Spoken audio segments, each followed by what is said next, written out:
My name is Nasim Pourghazian. I work as a technical officer in the NCD department of WHO's regional office in Cairo. And as you can see, the speakers we have with us today are Dr. Marie-Charlotte Boisseau, the technical lead on palliative care from WHO headquarters. We have Dr. Michel Daher from Lebanon, Dr. Mariam Rassouli from Iran, Dr. Sami Ayed Al-Shamari from Saudi Arabia, Dr. Asma El-Azhari from Morocco, and Dr. Ibtihal Fadel from the NCD Alliance for the region. My colleague, Dr. Slim Salama, will be moderating the discussion after we've enjoyed the presentations. And I would like to, first of all, thank all of you for joining. It's great to know that we have a good network of palliative care professionals, but also supporters in the region. We had a very good start on Saturday morning with the first part of the webinar, and we look forward to more people joining today so we can continue that dialogue that we initiated. I would also like to thank SANAD for the collaboration and preparations, and also during these webinars. It's been great to work with you. And thank you also for all the distinguished speakers that have accepted our invitation, both the speakers on Saturday and the ones that are with us today. I would also like to thank Ms. Rana Hanafi, program assistant in our unit, who has been fantastic and instrumental in preparing these webinars. So I will be just going through, I will be giving a brief recap of what we discussed on Saturday, and I'll try to keep it short so we really use the time effective and try to finish the presentations by 5 or slightly after 5 and move to the discussions. Is there any comment or questions before we start? Otherwise, I go. No, I will just inform, the colleagues that we have muted the microphone just to avoid interference during the presentation, and we will unmute the presenters as we go. And please use the chat meanwhile to pose any question, and we will take it from there. Thank you very much. Exactly, and please use the raise hand function if you have difficulties speaking. And for the speakers, you can prepare your presentations as we will allow you to share your own screen as we move. So I just want to start off by giving a snapshot of the COVID situation, just like we did on Saturday. Although it's only 2 days after, we already have more than 1,500 more deaths in the region. As of the 26th of July, we had more than 1,479,000 confirmed cases and almost 38,000 deaths. The highest numbers of confirmed cases and deaths are in Iran, Saudi Arabia, and Pakistan. And as you can see in the table where it shows the daily cases confirmed in the region, we are really in the midst of the pandemic response still. I just want to mention that the NCD Global Department, HQ and regions collaborated to do a global rapid assessment to see how the disruption of NCD services was. And this was carried out in May 2020. And from our region, we had an 80% response rate, which was fantastic. What we could see is, and I'm sure you know it better than us, is the severe disruption of essential health services due to the closure of both in and outpatient facilities, but also insufficient staff, beds, protective equipment, and stock out of essential medicines, medical supplies, and technology. And in this rapid assessment, some of the main mitigation measures that were seen in the region was triaging to identify priority, to find new supply chains, and to dispense new ways of dispensing medicines, but also telemedicine, which we will come to later on in our discussions. So I would like to just recap the first part of the webinar that was held on Saturday for those who could not be with us. We briefly spoke about the global resolution on palliative care, which my colleague, Dr. Marie-Charlotte, will get into more detail on later. We spoke of the fact that access to palliative care remains a major challenge in the region. An estimation from the Global Palliative Atlas in 2014 showed that about 5% of adults who are in need of palliative care in the region actually receive it. Regionally speaking, from a policy context, palliative care is reflected in the Regional Framework for Action on Cancer Prevention and Control. This is a framework that has been endorsed by all member states of the region. So it's something that we can hold countries accountable for and follow up on. I would also like to mention that in September 2019, a regional palliative care expert network was established to provide technical expertise and guidance to the regional office and the work on palliative care. Other than serving as for technical advice, the network is also a platform for exchange and collaboration, and these webinars are really an extension and another way of collaborating in the region. The network has developed a regional roadmap for the coming 2 years, and it has they're working on a set of deliverables across the 3 domains of policy, human resources, and service delivery. I just want to briefly mention that at the very start of the pandemic, a global working group on COVID-19 and NCDs was established at WHO with a set of objectives to enhance the global understanding between the intersection of COVID-19 and NCDs, but also strengthen coordination, communication, and provide technical expertise and guidance to member states. The main aims are to align normative work and country support across the 3 levels of WHO, and it resulted in 8 sub-working groups that are divided in the areas you can see in the below rectangles. I just want to highlight briefly that 6 out of these 8 are directly or indirectly relevant to the work of palliative care, and the outcomes of this group might be useful for palliative care policy in the region and beyond.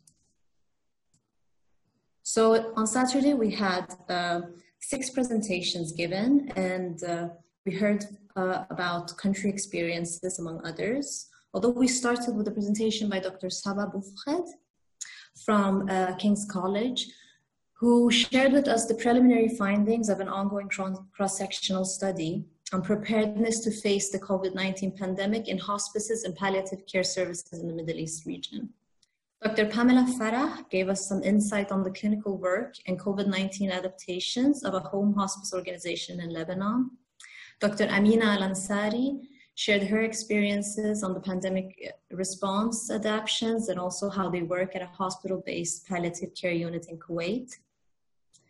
Dr. Nahla Gaffer, although she couldn't be with us in person, shared her voice and presentation on her experiences from a hospital-based model in Sudan and how they provide palliative care in a resource-limited setting during the pandemic lockdown.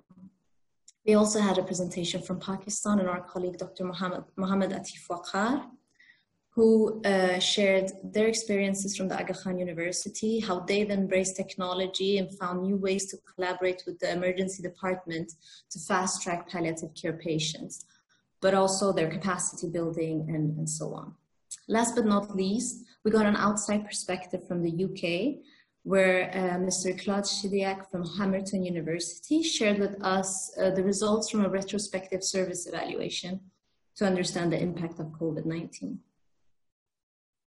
Some of the main topics that were discussed during Saturday's webinar were different ways to fast track and access palliative care patients in the context of COVID-19.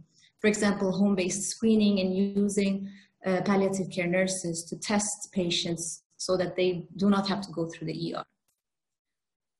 We spoke about the effects of the pandemic on hospital-based versus community and home-based palliative care, the increased need and load and sometimes difficulty to provide home-based palliative care. Capacity building of palliative care teams and non-palliative care professionals, the importance to meet the palliative cares for COVID-19 patients and really building capacity both within and beyond palliative care units. The expanded use of telehealth in palliative care services, factors of accessibility, legal requirements, security and confidentiality, and necessary policies to fully integrate into the healthcare system. We spoke of the access to essential medicines, the shortages during the pandemic versus the necessary policy change for opioid prescription in general and the difficulties that we face in many countries of the region. We also spoke of change of DNR policy during COVID-19, where we heard our colleague from Jordan giving example of this, and also how we better document the experiences, both during COVID-19, but also in general in palliative care, to better inform policy as we move ahead. So some opportunities that we see with this webinar and this exchange of information is that we can highlight the importance of palliative care services and foster exchange and how we best build capacity, increase awareness and understanding of palliative care, both among clinical colleagues, but also the public. Identify and share our knowledge about advocacy and fundraising opportunities. Identify and creating governance space for palliative care at national level, which will be an emphasis on during today's webinar, of course. Strengthening integration of palliative care services at all levels of the healthcare system, and how we integrate palliative care in future national pandemic preparedness and response plans so we don't find ourselves in the same situation in the future. And as mentioned, how do we document this experience easily, and how do we translate it into policy action?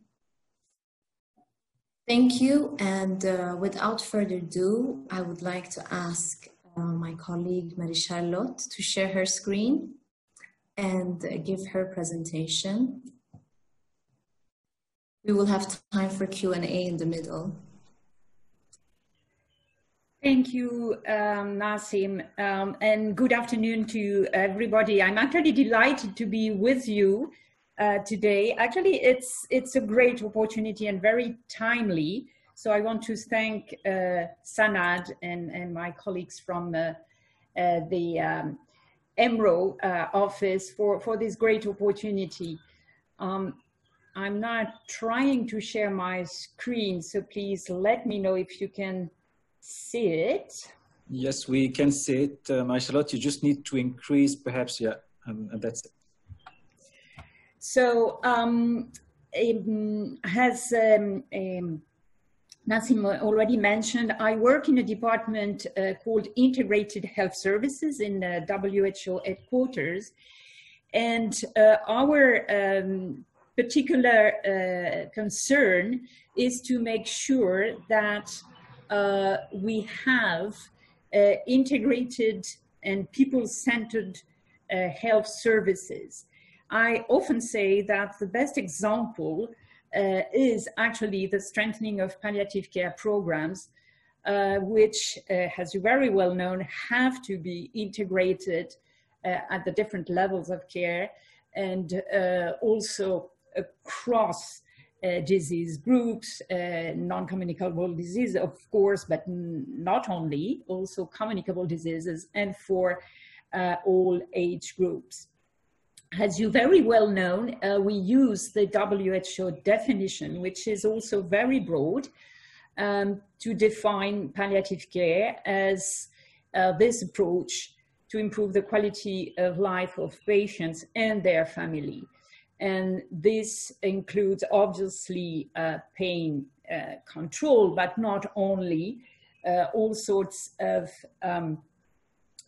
suffering, including psychological and spiritual suffering are also included. A key component of this approach is obviously the early identification of patients who would need palliative care. So it's definitely not limited to end-of-life care, even if obviously we understand that palliative care include end-of-life, but it has to be planned very much in advance.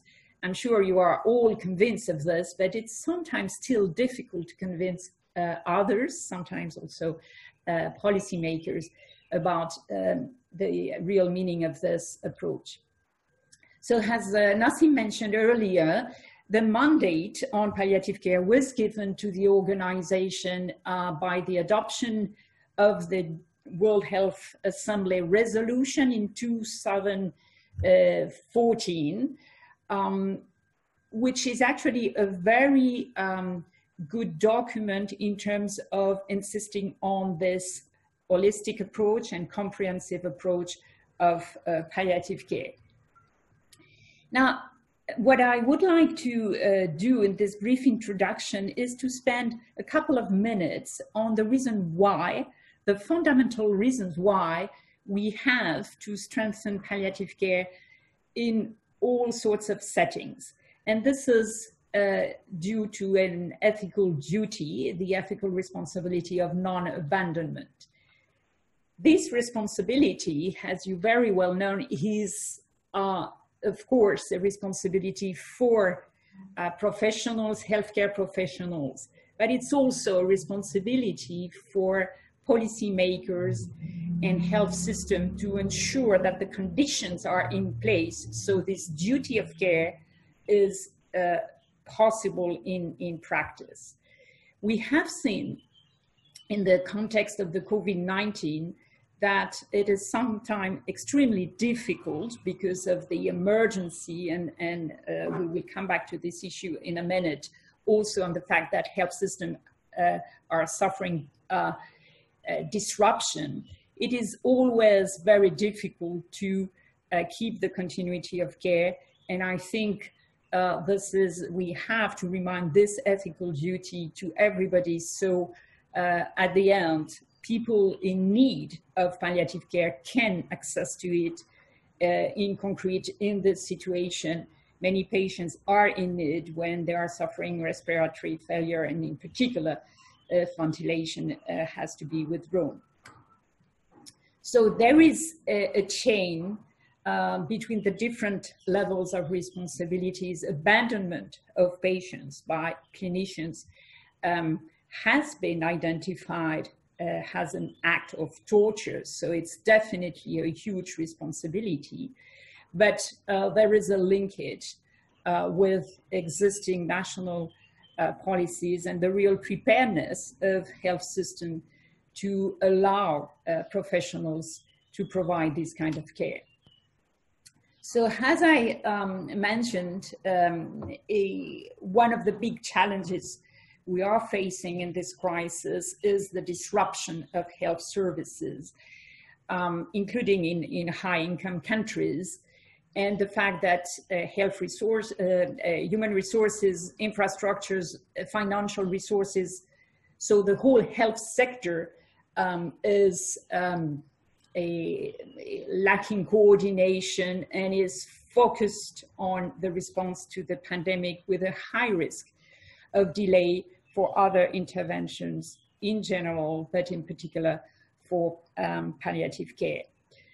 So I want to refer here to an important document that was published a couple of weeks ago to insist on the need to maintain essential services. This is really an initiative from many departments and different regions across the organization. And it's probably quite important for countries to look at these guidance in order to face the current challenges. In a context like this one, it's also extremely difficult for health professionals to make decisions because it's difficult to establish priorities, and there is definitely a need to be prepared in advance and also to learn from experiences, because it's not the kind of skills you can just have in front of an emergency. So in the context of COVID-19, for example, it is extremely important for clinicians to identify all patients that could need palliative care in advance and prepare advanced care plans. It is obviously necessary to discuss this not only with the patients when possible, but also with the family members and all caregivers, and to document what are the goals of care. I have to mention also another important document that was one of the main references in the context of the COVID-19 crisis. This document is part of a series of guides which was published since the adoption of the resolution on palliative care. And one of these guides is actually focused on how to integrate palliative care and symptom relief in this kind of context of humanitarian emergencies and crisis. I know that Eric is with us this afternoon. He has been one of the main authors of this document, and I think it's an important reference for you also to be adapted in the current situation. So based on this guide, we included in the interim guidance for the clinical management of COVID-19 patients. We included a brief section on palliative care to raise attention on the need to ensure access to palliative care and also to develop these plans, as I mentioned earlier. One of the elements in this section on palliative care we recently developed for the COVID-19 crisis is access to opioids. I know this is still an important barrier in many countries to access palliative care, and even worse in the situation of a crisis such as the one we are facing. So it's important to consider the possibility to use opioids and to do it in a way that is clearly defined by the local guidance also, and sometimes institutional standards. So professionals have a clear framework to prescribe this kind of drugs. I will not go into details in this section. It's just to mention that we have also developed some training tools that are available in several languages, I think now, linked to the interim guidance on clinical management of patients with COVID-19.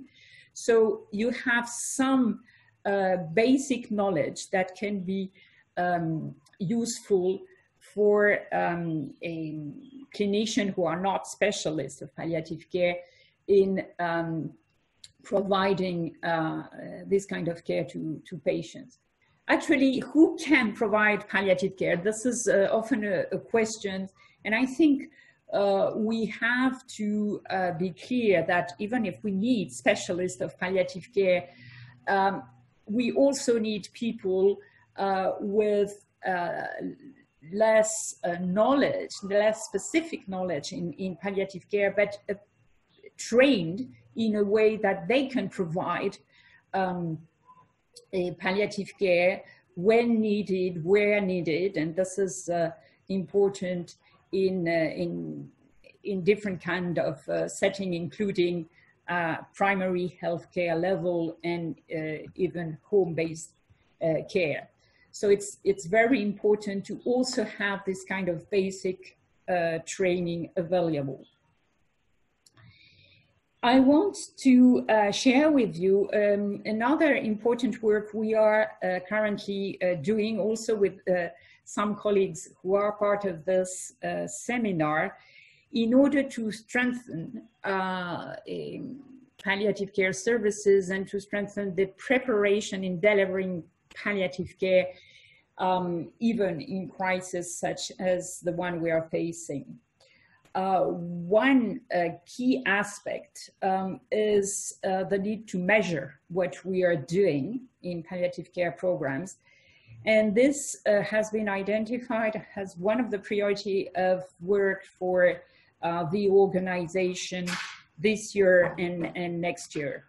So we started the development of palliative care indicators with a group of experts. And actually, I like to use this slide because obviously we have a group of international experts who can provide some a level of consensus on what would be hopefully a small set of indicators to be used everywhere.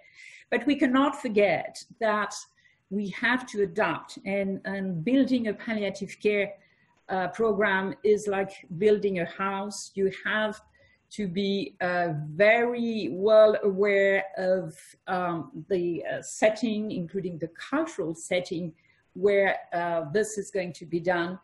And this is why we are particularly happy to do this work also with our colleagues from EMRO and with the regional network who is actually conducting a survey to be sure that what is proposed at global level makes sense, actually is relevant to the diverse situation in your region and also in other regions.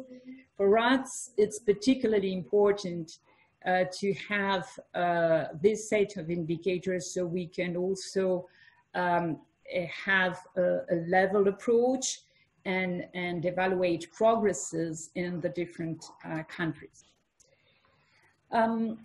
I wanted to come back also to one of the points you discussed last Saturday, because in this crisis, but not only in this crisis, we have more and more feedback on the relevance of innovative approaches, such as the use of new technologies, well, telemedicine, teleconsultation, and even very simple tools such as mobile applications. So we did a study a couple of years ago also on the use of a mobile application for family caregivers who were able to have some basic information on providing palliative care at home, but also using this tool, they were able to communicate with the palliative care team. And I think it's definitely something we should discuss to improve the quality of palliative care,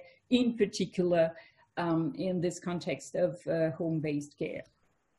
I want to end this introduction coming back to two important documents, which are actually confirming the mandate of the organization regarding palliative care. This is the Astana Declaration. As you know, this is a document focusing on primary health care. It was adopted 2 years ago, and it's clear that palliative care is part of this approach also. So if we really want to have integrated palliative care programs, we should go through this entry point of primary health care. And the second document is the political declaration of the high-level meeting on UHC from last year, which is also insisting on the inclusion of palliative care in the strengthening of UHC across the globe. So we definitely have a strong mandate, and we are currently in a situation which is convening once more our ethical responsibility to strengthen programs and to provide better quality of palliative care. So I will be delighted to discuss with you, also to hear from you, your experience in your different countries and what can be shared, maybe also at global level as lessons learned. Thank you. Thank you very much, Marie-Charlotte. Thank you also for finishing with these important declaration and really highlighting the importance of UHC as an entry point for palliative care as well. In the interest of time, we'll move straight to the next speaker, which is Dr. Michel Daher. He is part of the National Committee for Pain Relief and Palliative Care in the Ministry of Public Health in Lebanon. Lebanon has done some great progress when it comes to palliative care policy, and we're very happy to hear about your experience and country example. So would you like to put up your presentation, or you prefer us to do it from our end? Hello, everybody.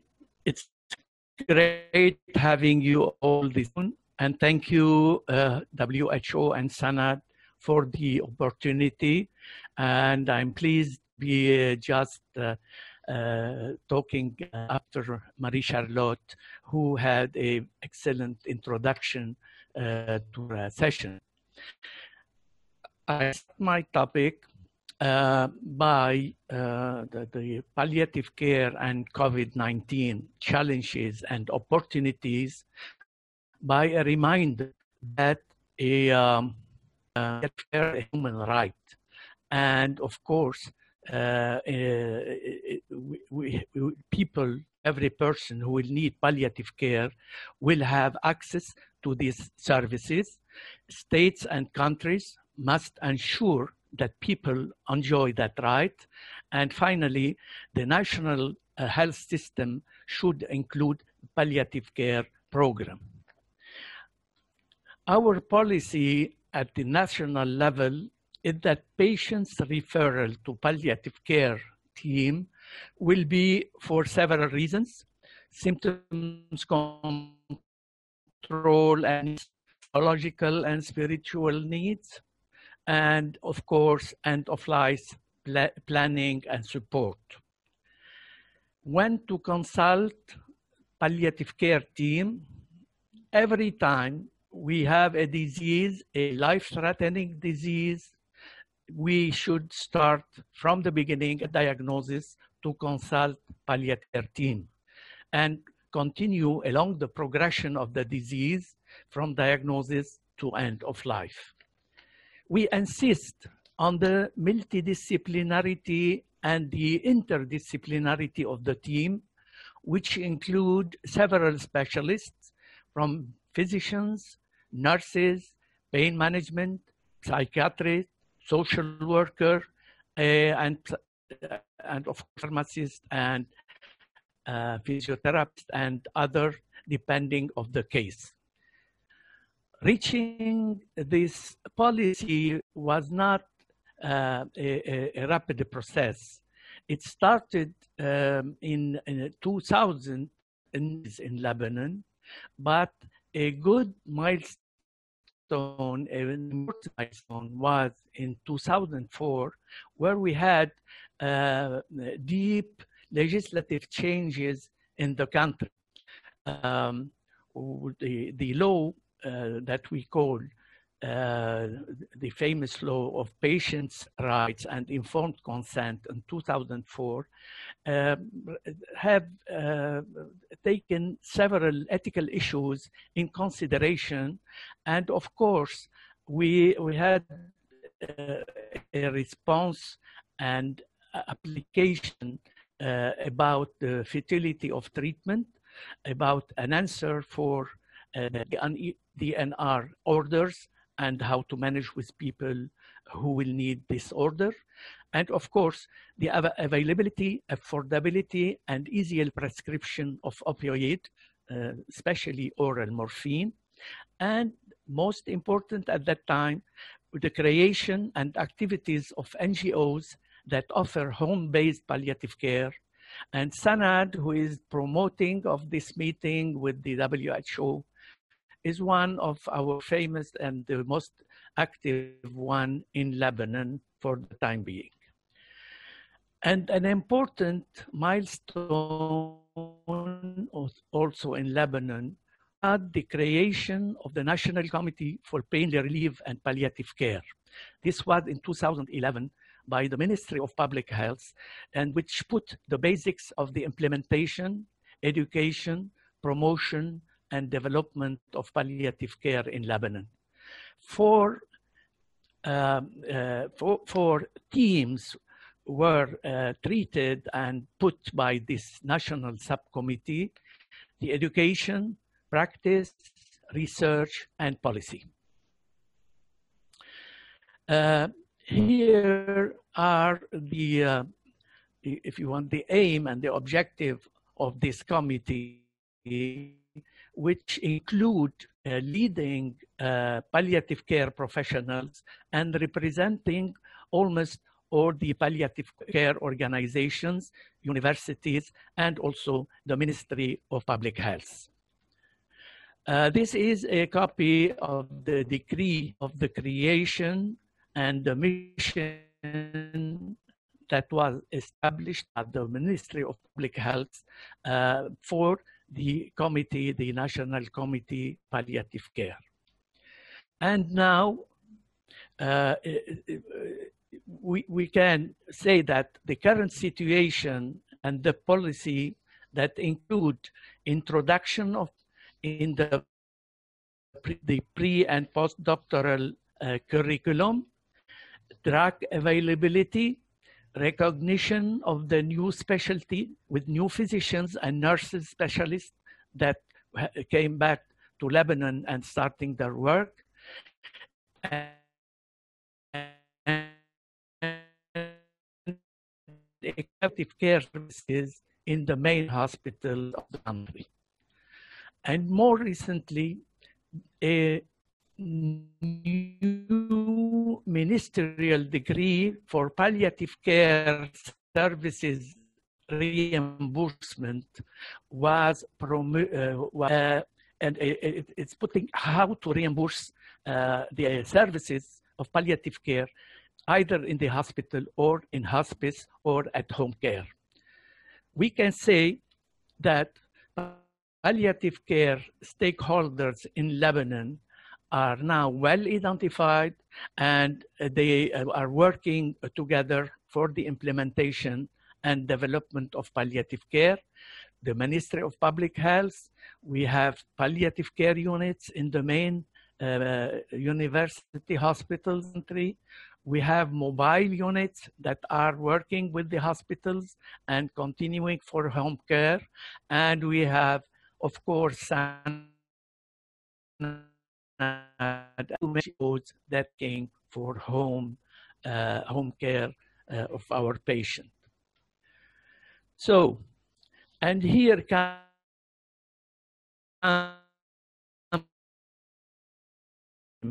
which in February in Lebanon, with the palliative care challenges in response to it. There are significant new palliative care need because many COVID-19 patients and families will require it. This became a heavier charge for people who are providing palliative care services because the COVID-19 patient came and they are added to the services of palliative care. There are significant new palliative care need also for existing patients, including in communities because of travel restriction, infection risk, potential medicines stock out, and infection risk for providers and patients because lack of personal protection equipment, the famous PPE, and it is need for psychosocial and spiritual care because of separation of patients and family. There is increased difficulty in delivering such care. And finally, scarcity of resources that may lead to rationing of healthcare services and the famous triage, necessity for triage, and the ethical problem that is related to this triage. So what are the key ethical principles for optimal care during the COVID-19 pandemic?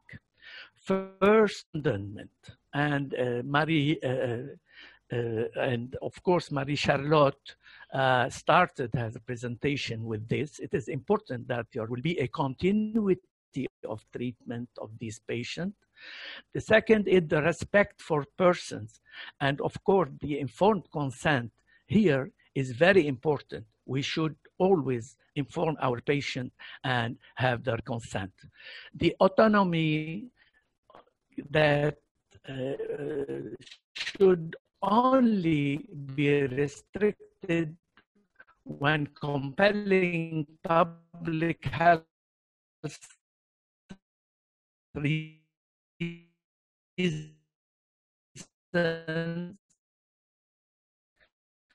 because of their work. Confidentiality also must be maintained at all time, unless for some compelling public health reasons. Justice and fairness should be respected. Patients with similar health conditions have equal in discrimination. So that's why our national ethics committees, and I am at the request of the Ministry Council, has elaborated what we call now the recommendations and general guidelines for ethical healthcare decision-making. We still do not hear you, Dr. Michel. I just leave the slide up for a minute so colleagues can read, and then I would suggest that we move on to the next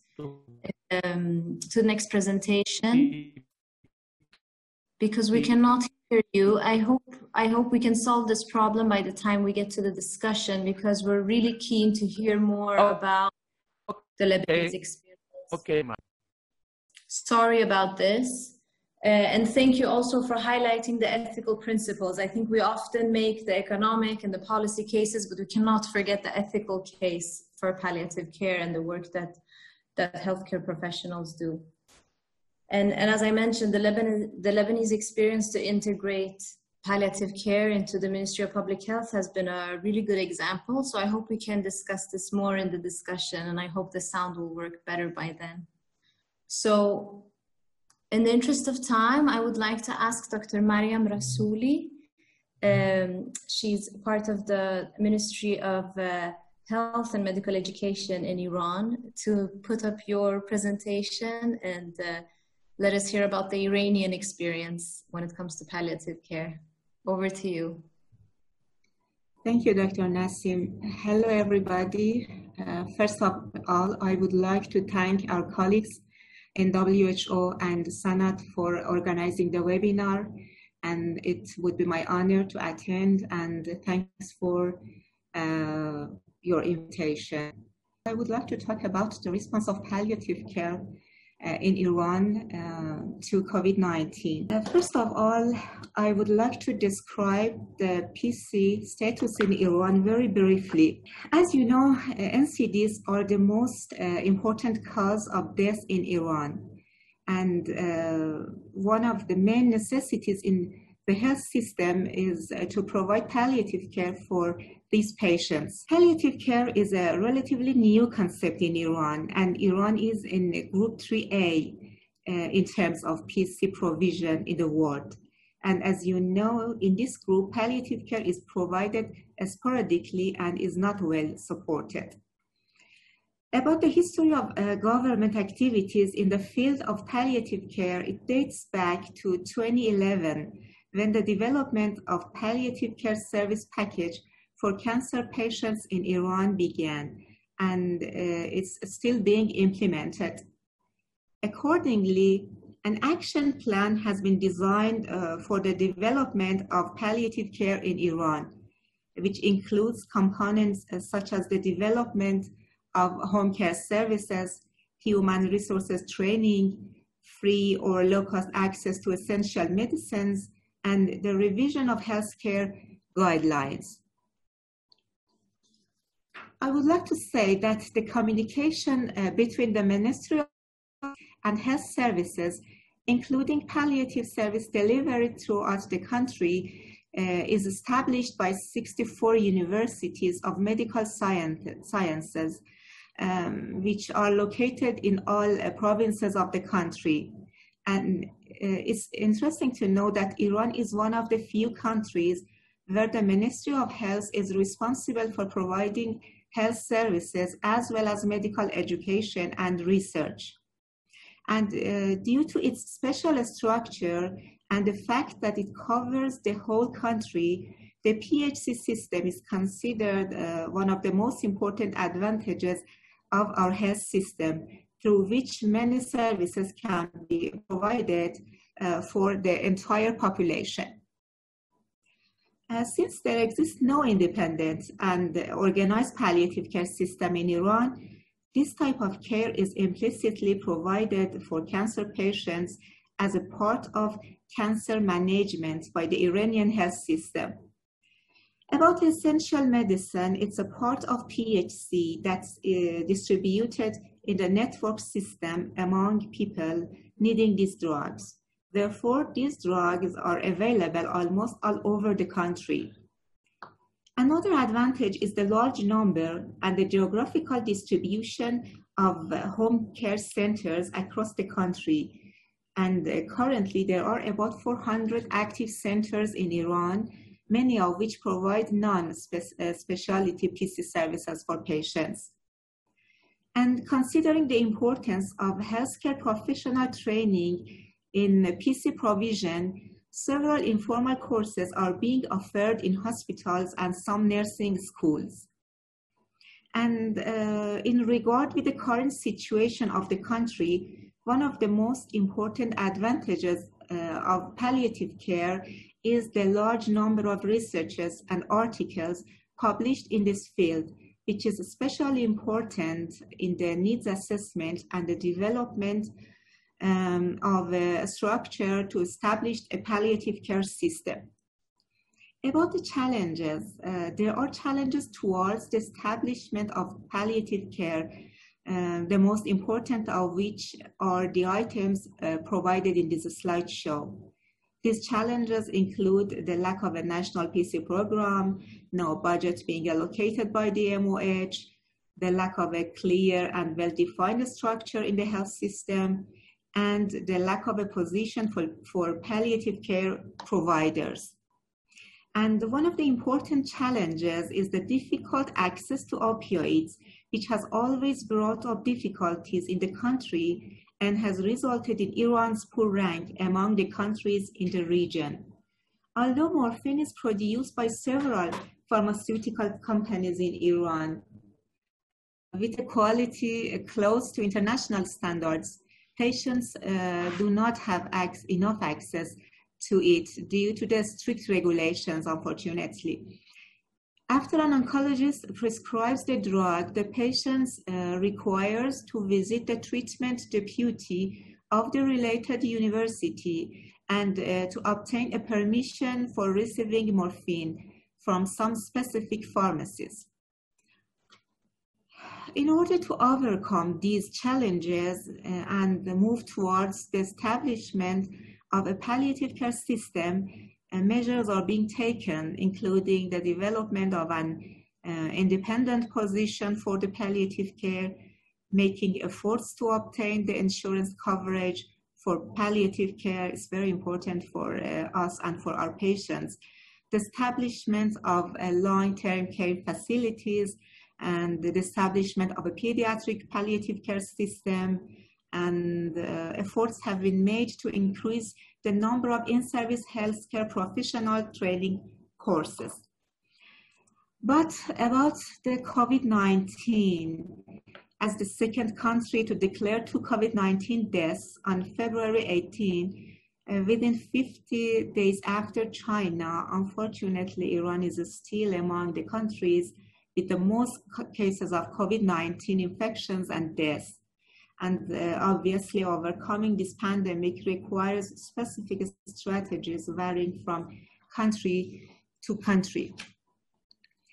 As I explained before, the most important advantage of Iran's healthcare system is PHC. So we use the PHC system for screening and follow-up people, including patients who are suffering from NCDs. And also home care centers are considered as one of the advantages against the COVID-19 pandemic. However, as I said, the lack of insurance coverage of home care costs is one of the serious challenges, and it's a major obstacle in this regard.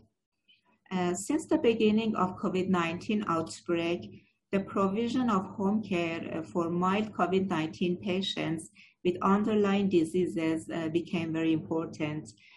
So service packages were developed in this regard, and the tariffs were introduced and communicated to home care centers. In addition, home care guidelines were also designed and communicated for COVID-19 patients and their families, as well as healthcare professionals. Although no guidelines were developed specifically for cancer patients, they included tips on healthcare provision for these special patients. And during the COVID-19 period, if efforts have been made at the PHC level to provide basic services to the patient and the family through education virtually. However, except in few centers across the country, literally no services are delivered under the name of palliative care at the second and third levels, and related services such as symptom management are provided in the form of routine hospital procedures.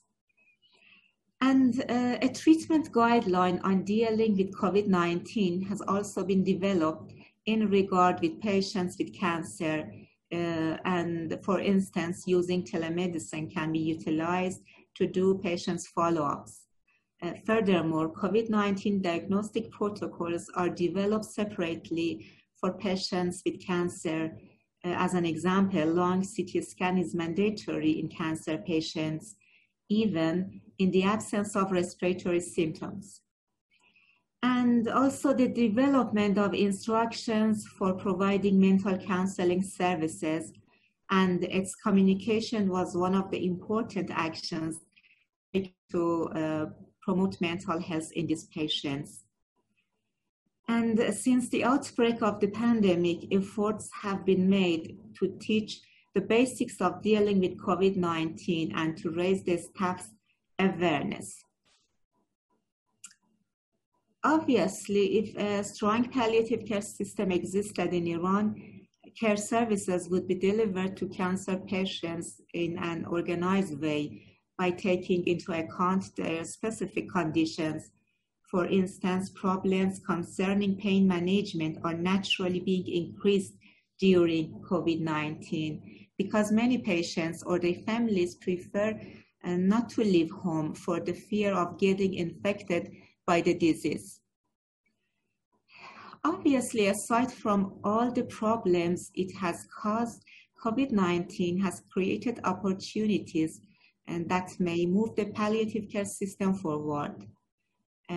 A shift of care provision from hospitals to the community and home, and perceiving the urgency of insurance coverage for these services are among the most important achievements in this field.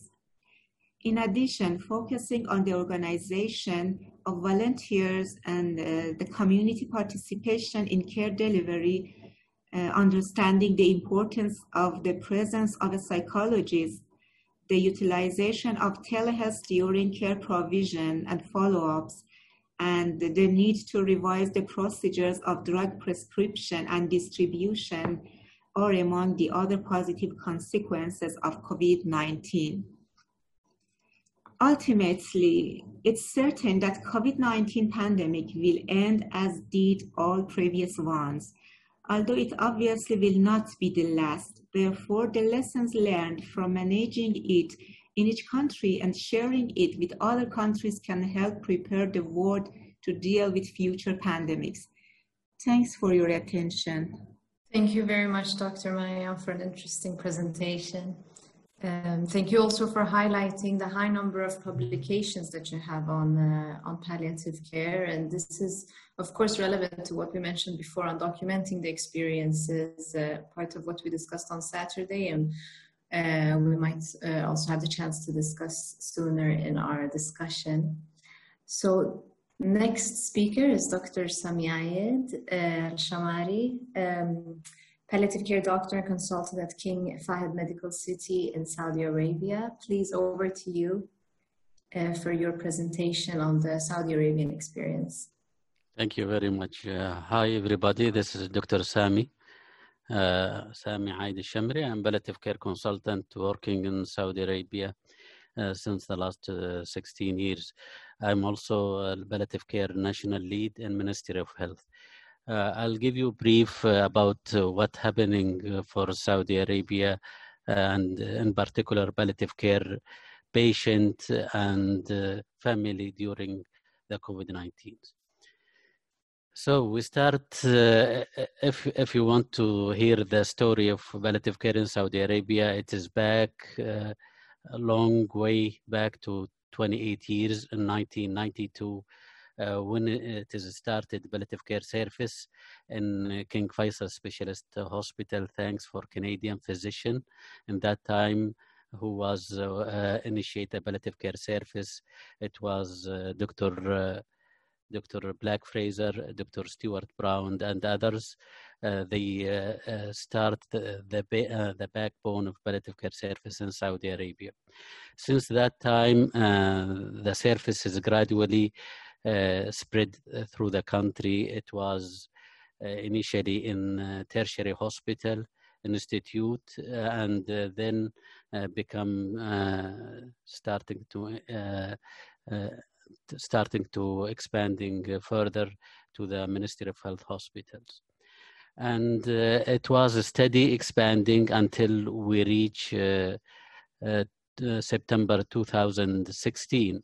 This is a very important date where the new model of care started in all Ministry of Health hospital, and luckily enough, I consider it palliative care become integral part of it.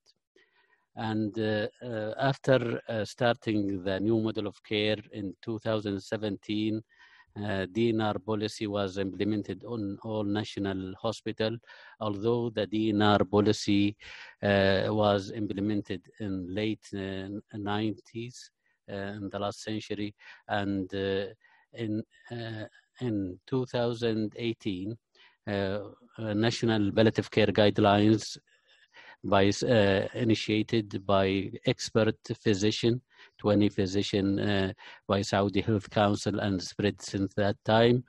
Also, we unified the policy and procedure in all Ministry of Health facilities. So all the policy procedure in all area, in all hospital, in primary, in secondary, in tertiary hospital are unified nowadays. And to implement the end of life and palliative care service in all periphery cities, we did a mass training, and we changed a little bit the concept of palliative care to be physician or nurses oriented to be a multidisciplinary team oriented. So we did a mass training for multidisciplinary team, palliative care training for whole kingdom. As you know, we divided the kingdom into 22 clusters, each cluster covering 1 to 1.5 million population. And in June 2020, there was a royal order from to declare that any patient who receive treatment on oncology or on non-cancer facility in tertiary hospital should be transferred back for their local city to get palliative care service in their hometown. In June 2020, also we luckily enough to initiate the national virtual palliative care clinic started nationwide. So this is just overview what we mean about the new model of care. In September 2016, we started designing a new model of care system for Kingdom of Saudi Arabia, where we empower the patient and their family to take control of their health and keep people health focusing on preventive approach. And we try to push the patient from the hospital to the community as much as we can. After 6 months, implementation preparation started, and we choose 5 different areas of the kingdom, where is 5 system of care were detailed by 5 national pathfinder, and cross-cutting intervention and keep keep well system of care lead were detailed by a central team. After that, in the same year, we start to implement the new pathway, and luckily enough, the Riyadh area and in C2 King Fahd Medical City, we try to test the new last phase initiative and palliative care service. After 6 months of implementation and succeed the implementation, we reached the national rollout based on the cluster and local implementation of the any labor work streams. This is just to highlight the initiative for end-of-life and palliative care in whole kingdom. The initiative is divided in three initiatives. The first one is to establish centralized palliative care service in each cluster, where there will be primary, home care, secondary hospital and tertiary hospital, and all this service is one controlling under one area center of palliative care. The second initiative is to build the capacity and train the caregiver for all last phase patient to treat the patient, to push him to the community. And the final initiative to have developed 20 beds hospice for cancer patient and 20 beds for non-cancer patient in each cluster. So to make it short, we will have 44 hospice in different areas of the kingdom. This is our plan when we start to have mass training for all multidisciplinary team in the kingdom. We did the training in the waves, and as you see, there is wave 1 in 2018, and we finish it in early 2019, the second wave and the third wave. And luckily enough, we are lucky, consider ourselves in Saudi Arabia lucky, because when the COVID-19 hit us, we almost finish all the multidisciplinary training and start to practice all the activity in the kingdom, except wave 5, where is one cluster remaining, and we will reschedule it in September 2020. So regarding the education and capacity building, as you know, Saudi Arabia is one of the country in the area that have all kind of the training. We have 15 members in each multidisciplinary team training. As I mentioned for you, we did for them crash courses with 1 week interactive lecture face-to-face and 3-week clinical teaching. We managed to have 22 multidisciplinary team graduated so far.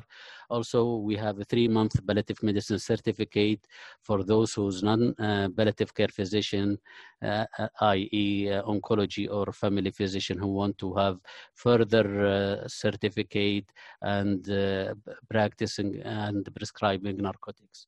Also, we have 2 years palliative care fellowship program, and we have this fellowship since 2001, and in 2016 we increased the year from 1 year to be 2 years, and we just finished from accepting the new fellow in that, and we have more than 20 candidates in this year as a new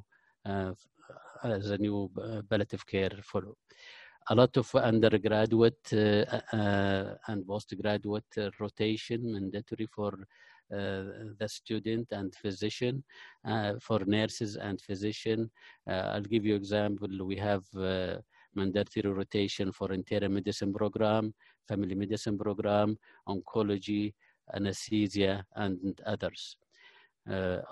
Also regarding the essential access of essential medicine, we have all the type of all medication and using in palliative care service in the major hospital, and we just finished the first draft working with the expert physician in Saudi Health Council to release our essential medicine list, and we divided the medication as a mandatory list, necessary and optional list. There is one question about palliative care service as a part of national benefit package, and what is the level of care. We have it, and the level of care is in all level, from primary, home, and secondary, tertiary hospital. This is just to give you over highlight about the new model of care. And if you see in the down here, there is 6 model of care, keep well until the last phase, palliative care. So we are integral part of the care service in Saudi Arabia, and this is the initiative. Mandatory, like patient and family support, hospice care service, multidisciplinary team, and we have 42 cohort intervention. Half of it is cross-cutting between all the sector, and we focus on health hotline service, also enhanced primary care and virtual education. As any country in this area, we hit by COVID-19, and the effect in the beginning was huge. As we see from our statistics, we have a 25 decrease in OPD visit and 13.4 decrease in prescription issue. This is comparing between 2019 and 2020 in the same months. And regarding the emergency visit for the palliative care physician, we noticed that 16.5 decrease in the palliative care to reach the emergency seeking admission because of different reason. One of it is lockdown when we have it, and there is other different issue. But once the patient reach that hospital, they are in bad shape, and usually we admit all the patient reaching the ER physician immediately. For that, 6.5 increase in emergency admission, and also 6.8% less in palliative care average length of stay, and 30% decrease in the hospice patient. Palliative care achievement, what we achieved during the COVID-19 regarding palliative care. Luckily, we completed a shifting caregiver training program from face-to-face to be online, and we launched the online program in April 17, 2020, and we finished from training 181 caregiver. Also, we activate and tracking hotline service to help community palliative patient with the 380 patient. Continue bereavement service to help patient and their family, including COVID-19 patient. Until last week, we serve 580 patient family. We have also online end-of-life dashboard updated till 2020 June, and we did a brief survey for the end-of-life team in C2 regarding what is the solution, IT solution, and how we can move forward.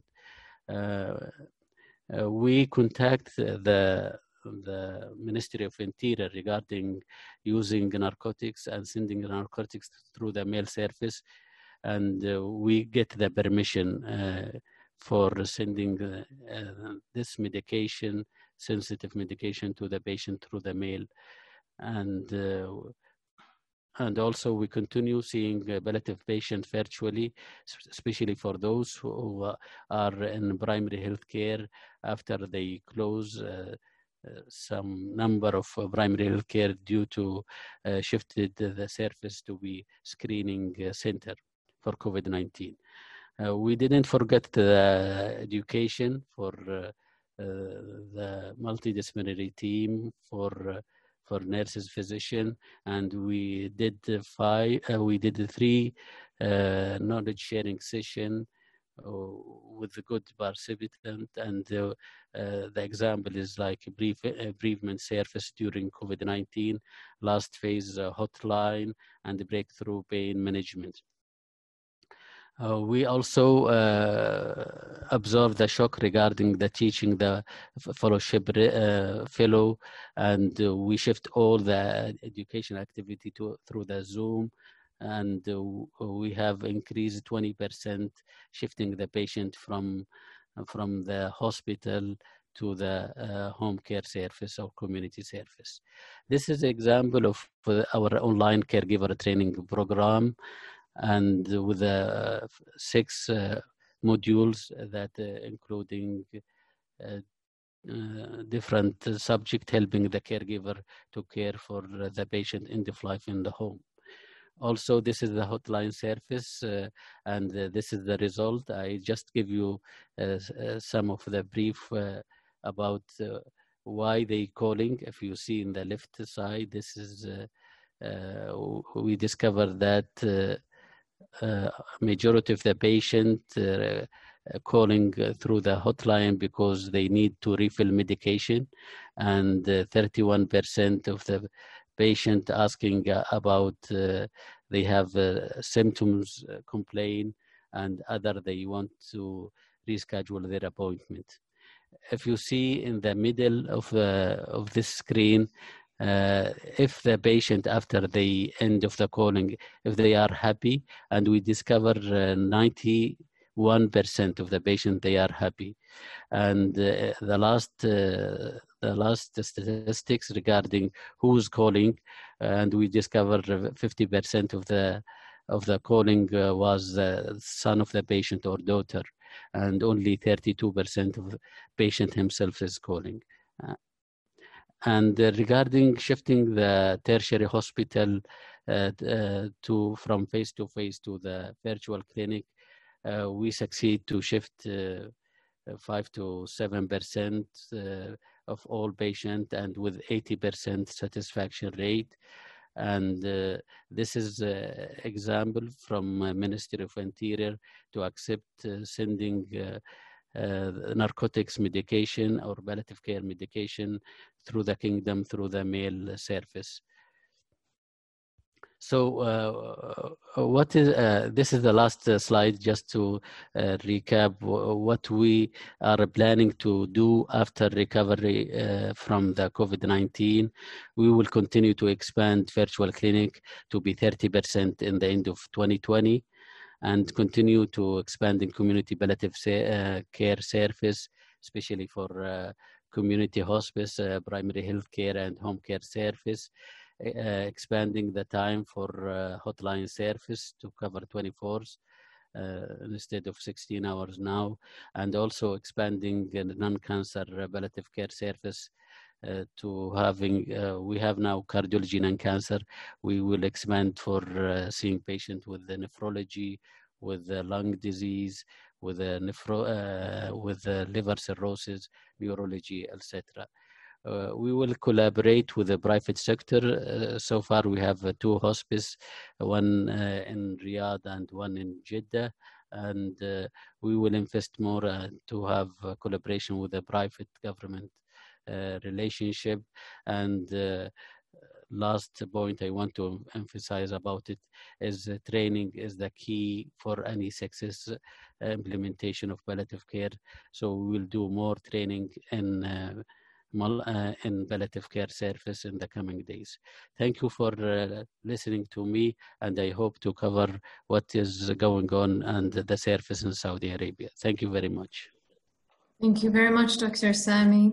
It's amazing to see, it's encouraging to see how many achievements you've had during this short period of the COVID-19. Thank you for giving us this comprehensive overview. We have 2 speakers left. The next speaker is Dr. Asma from Morocco, which will be our last country presentation. Asma Azhari is a palliative care doctor at the Mohammed VI Oncology Center in Casablanca. Thank you for being with us, Asma. I'll hand it over to you here now. Would you share your presentation yourself from your end? Great, thank you. So, hello everybody, do you hear me? Yes? Loud and clear. Okay, thank you for the invitation. Well, in Morocco, we started to talk about palliative care in 2010 because it was for the first time in Morocco that palliative care appears to be a strategic axis within a national health plan, in this case regarding cancer, on the same level as prevention, early detection and diagnosis and treatment. The palliative care axis is the fourth strategic axis of the National Cancer Prevention and Control Plan 2010-2019, and it includes 4 actions broken down into 13 measures oriented towards the promotion of pain management and covers the needs of patients with cancer and palliative care situation. In Morocco, we have 6 units of palliative care, all of them integrated in oncology centers in 6 different cities. And all of these units of palliative care have the same operating mode. They are mixed unities of palliative care. I mean that they offer 4 types of services.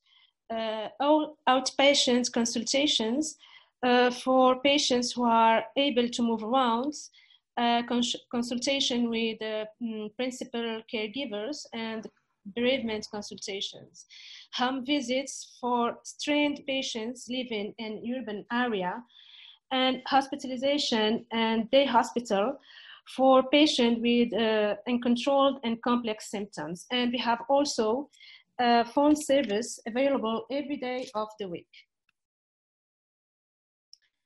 So in Morocco, our patients are patients with cancer and palliative or terminal situation with a Karnofsky index less than or equal to 50%. The mean of the Karnofsky index of our patients is about 40%. It means that their survival prognosis is about 3 months. And we have 3 types of patients according to their levels of complexity, minimal, medium, or maximal complexity. And the majority of our patients, more than 80%, have medium complexity because of the social components. The approach taken in general in Morocco in the field of health is that of rationalization of human resource, material resource, etc. The points that justify a new organization in palliative care based on rationalizations is the high risk of contagion of the healthcare staffs and the high risk of contagion of the patients who are immunocompromised and living in a disadvantaged social environment. But on the other hand, we know all that palliative care is a biopsychosocial and spiritual management that implies a very close relationship between the healthcare provider and the patient. So due to this limitation of resource, the patient may feel abandoned by the system, and this can expose us as healthcare providers to what we can call a situation of an emotional cleavage and a feeling of frustration. Actually, as a palliative care team, we found ourselves confronted with a real bioethical issue where we wonder if the principles of non-maleficence and beneficence are still possible. Well, I think yes, if the positive effects of the rationalizations are greater than their negative effects. That's what we call in bioethics the law of the double effect. Anyway, as palliative care teams, we tried hardly during the pandemic of COVID-19 to offer good palliative care throughout rationalized but human and coherent organization that guarantees the patient comfort and the healthcare provider comfort.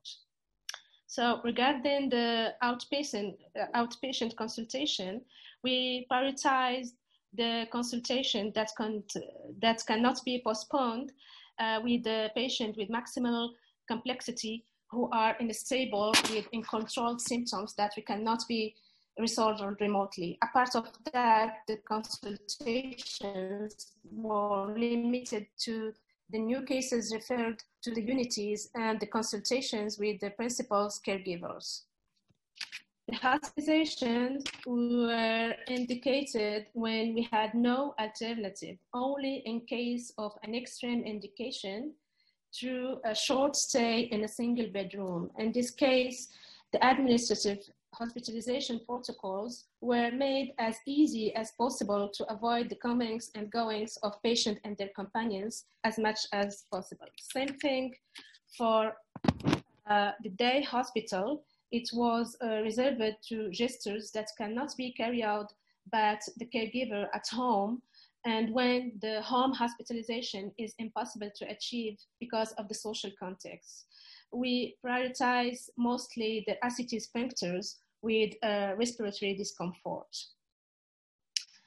For home visits, we had two scenarios.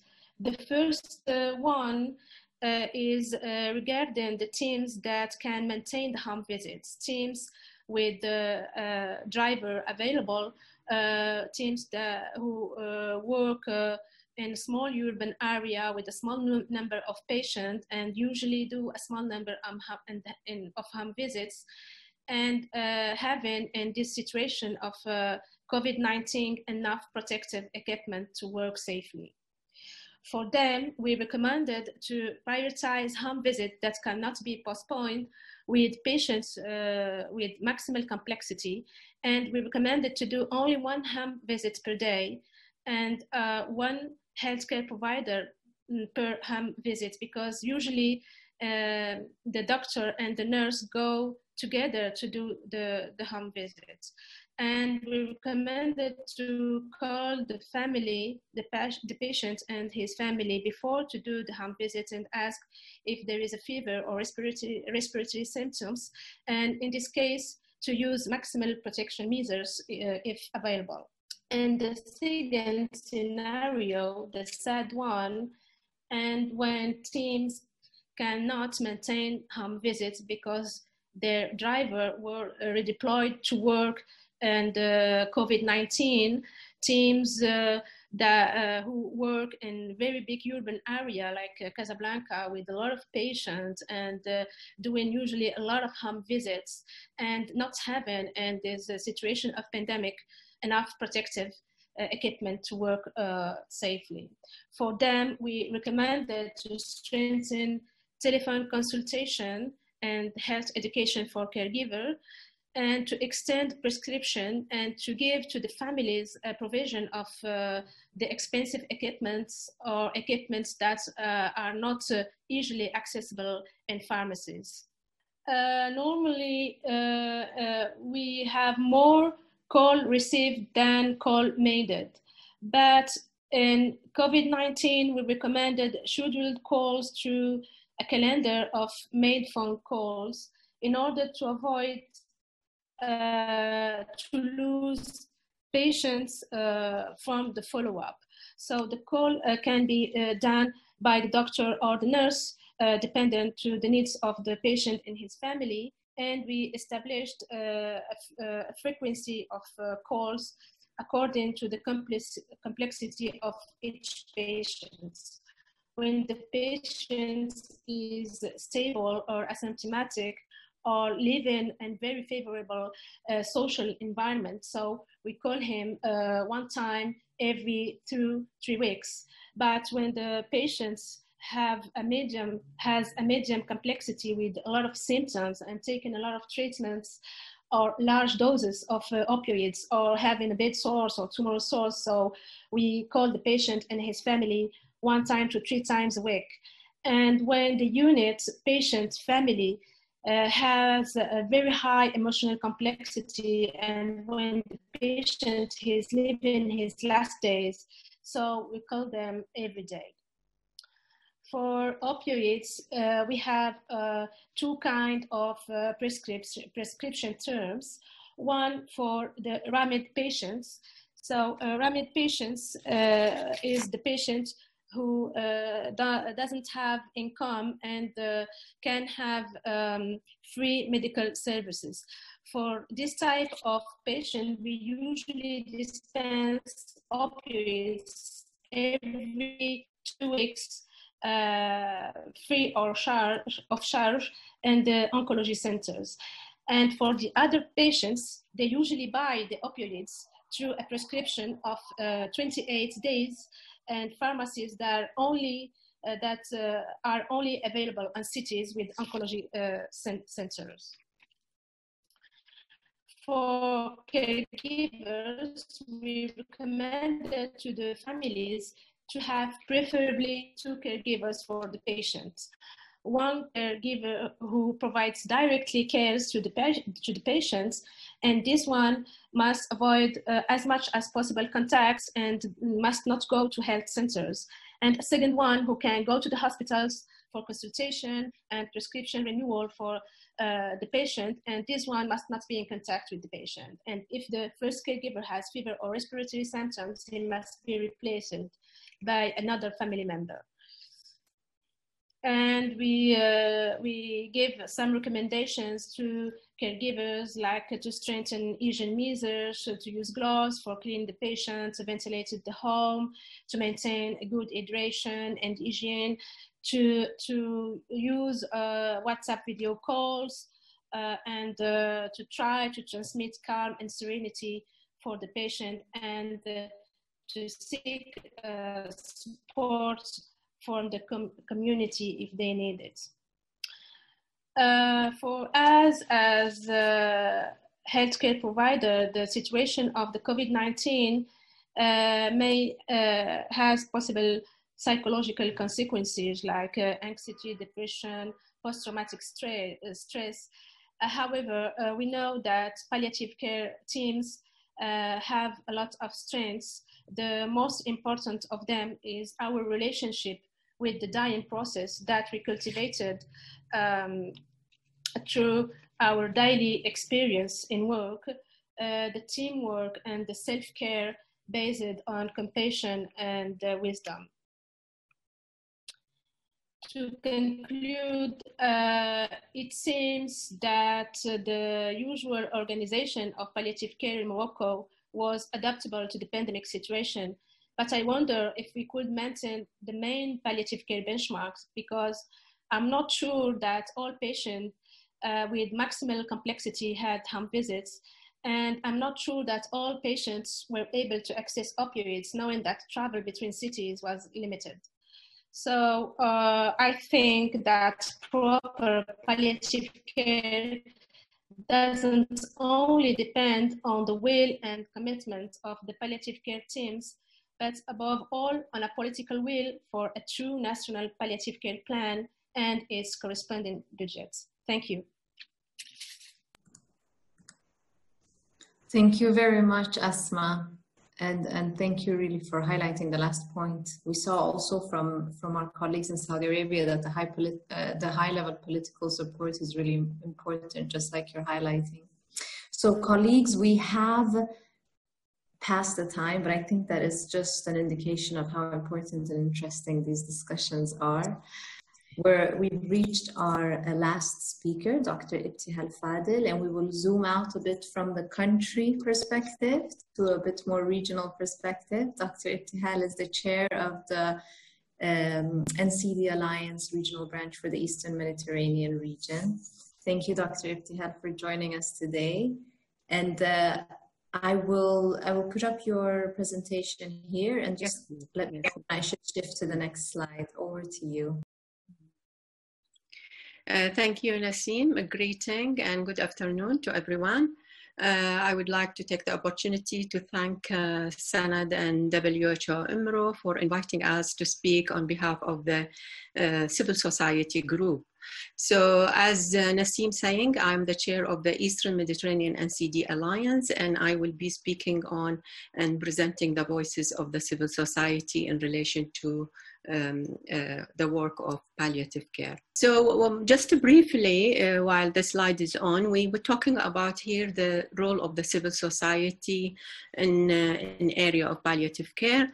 And civil society are always advocating for, they are a powerful advocate for the health, quality, equity, as well as the patient right and patient engagement.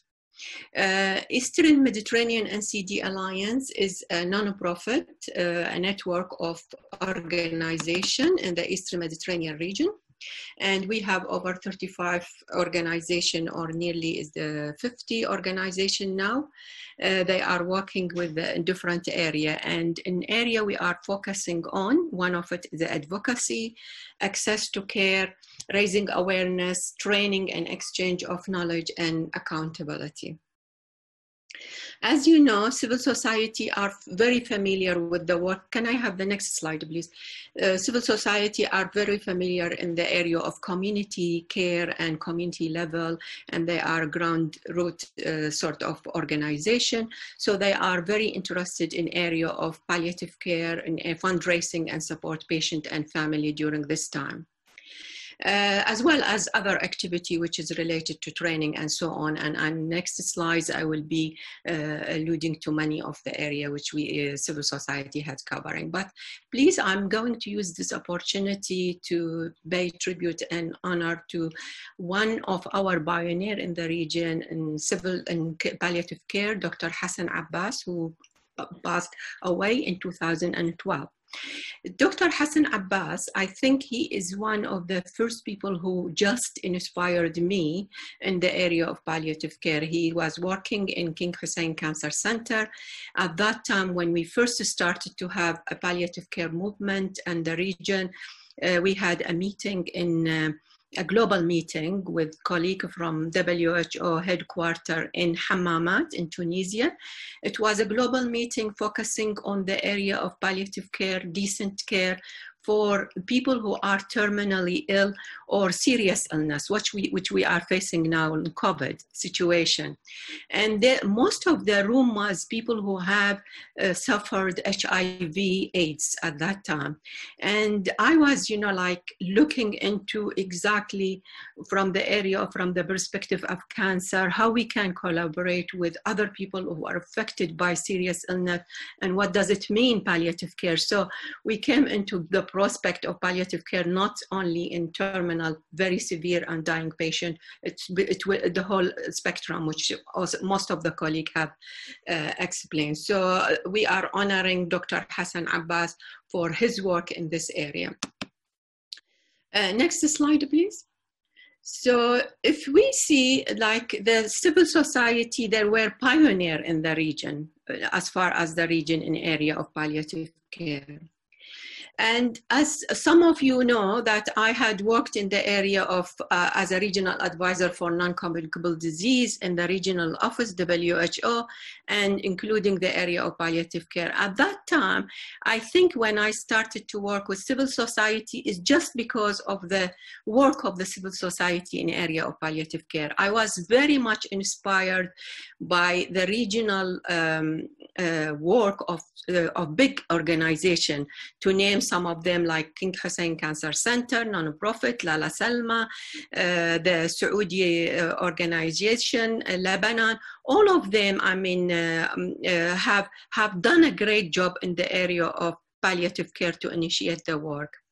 They were strong advocate as a civil society voice and inspire and advocate with the government for establishing the services of palliative care, which was patchy and very limited at that time. So to start the work, I just want to give you some history.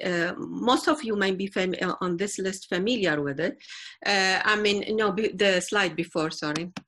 the slide before, we did in 2009 some mapping exercise and survey on what are the palliative care situation. And through that mapping, we discovered that most of the organization that survey, most of the organization working in palliative care in the region, they have a non-profit hat and they are from the civil society. And they are the people who are championing and leading the work of the palliative care in the region.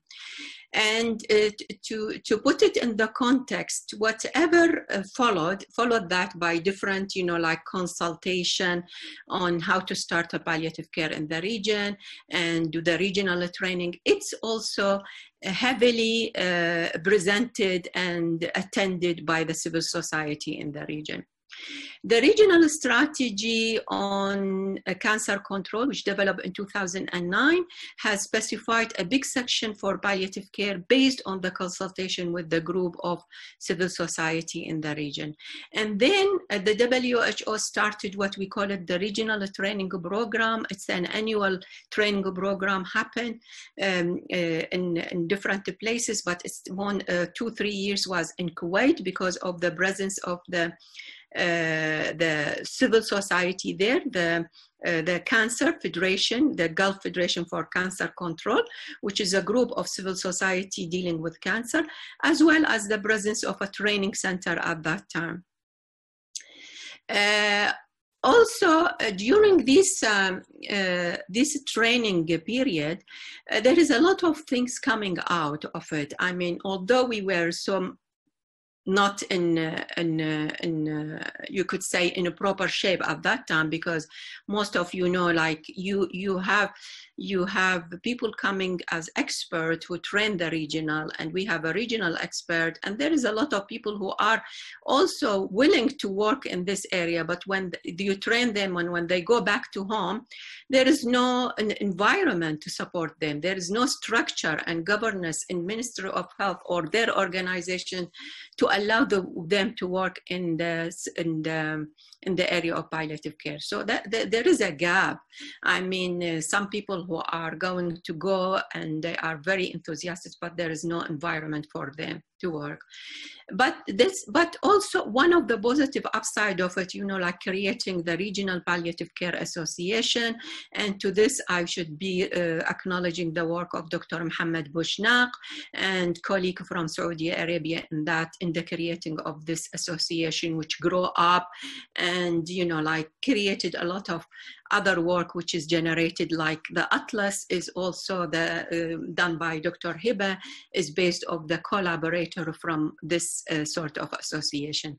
And one of the things which we find also from the regional training, that we need to have a specific module for the training, like the one which is developed by EPIC on other big organization, and Oman took the lead voluntary. The Oman Cancer Association took the lead and developed 2 modules to train people on, similar to the module, to the global module. Next slide, please. So this is some shots from the regional training in Kuwait, and I said, like it created a good vibe and good spirit among these leader champion, because one of the main things in the palliative care area, as you all of experience, you need a big push and you need a support. So these are, I always call them champion, and they have published a lot. I mean, like there is Sheila Pine created, support them in developing or putting blogs on the European Society website. And we have Nahla. She is one of the people who have trained and also went back home and trained many people. And we have, you could see people from Egypt, Tunisia, Global, Jordan, Oman, Palestine, Sudan, all of them are part of this, and they go back and work as a civil society or even in the government. Next, please. I want, before the lesson, can you move to the other slide? So I said I will list some examples, and apology if I didn't mention some of the people here, but I tried to, as far I remember, I mean, the big organization in our region, civil society organization, currently working and keep working in this area. So like we have people from, I mean, King Hussein Cancer Center is always on the lead, and they have their own training program. They have also accreditation program and research in area of palliative care.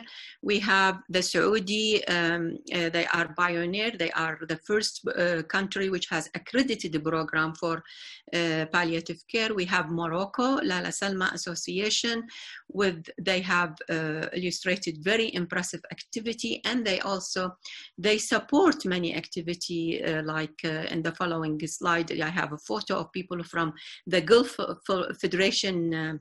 They are working with Lala Salma with the support of the Lala Salma as observer.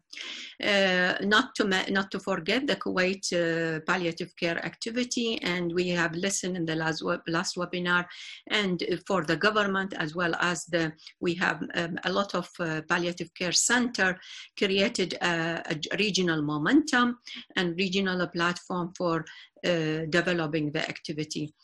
We have like the current host, we have the SANAD, and we have Balsam from Lebanon.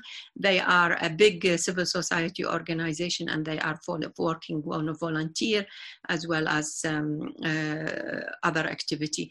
I mean, I'm not going to forget like the work in Oman, work in Iran and Pakistan. They have a lot of charitable organization and volunteer which working specifically on home-based and community-based services. Next slide, please. I mean, I need also to mention Egypt, Tunisia, the civil society of Tunisia.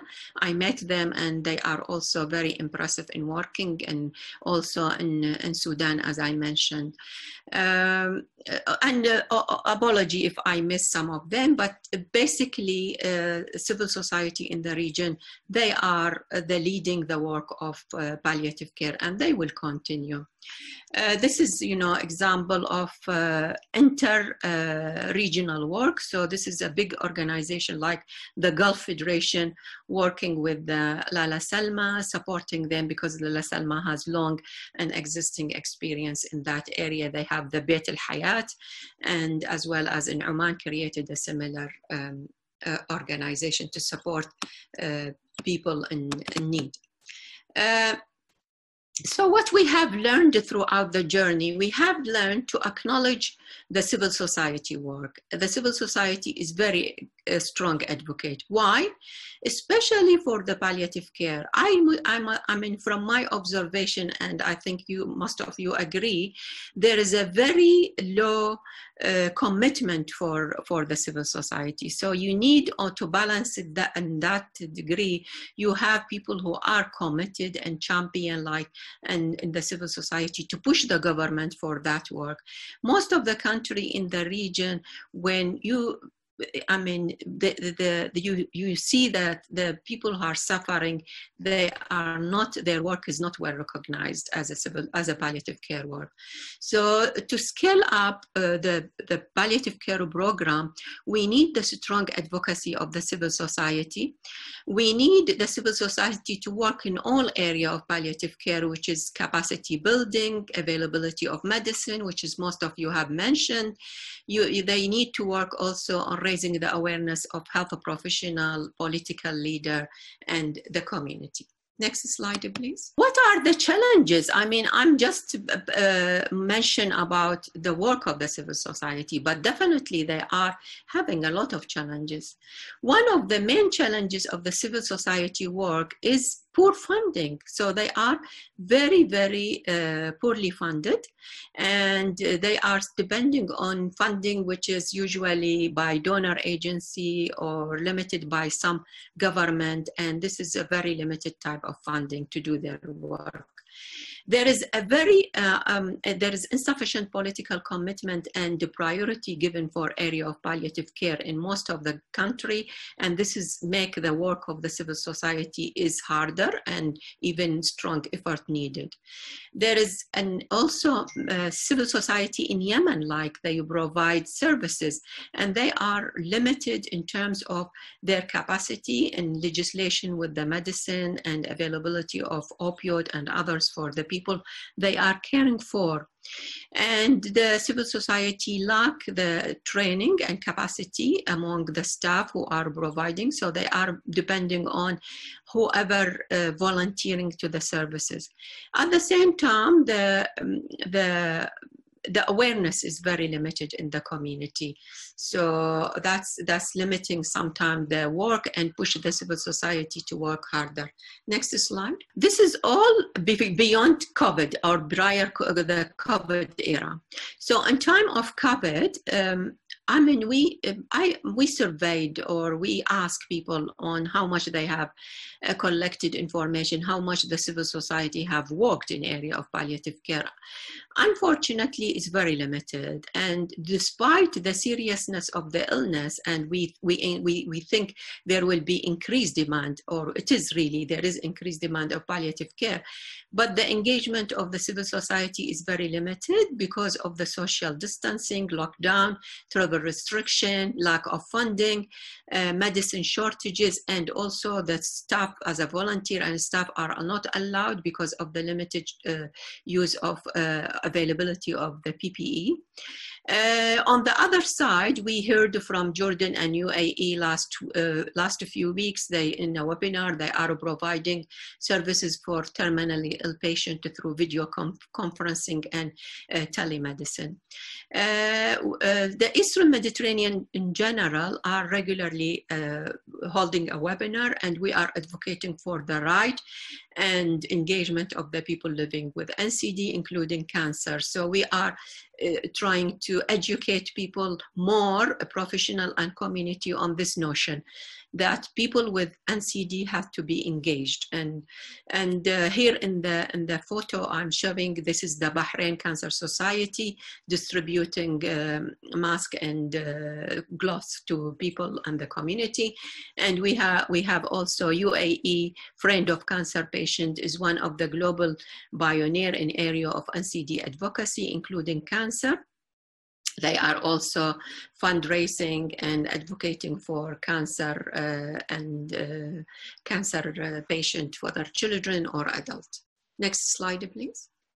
Having said that, we have an opportunity. I think the opportunity for the civil society to grasp on and galvanize is there is a global commitment, which all of you have alluded to, with the World Health Resolution, and they are part of it. The civil society were part of this development of the resolution, with the UHC, with the creating of the civil society working group with the WHO. All this provide a platform for civil society to work on and push for and advocate for the palliative care.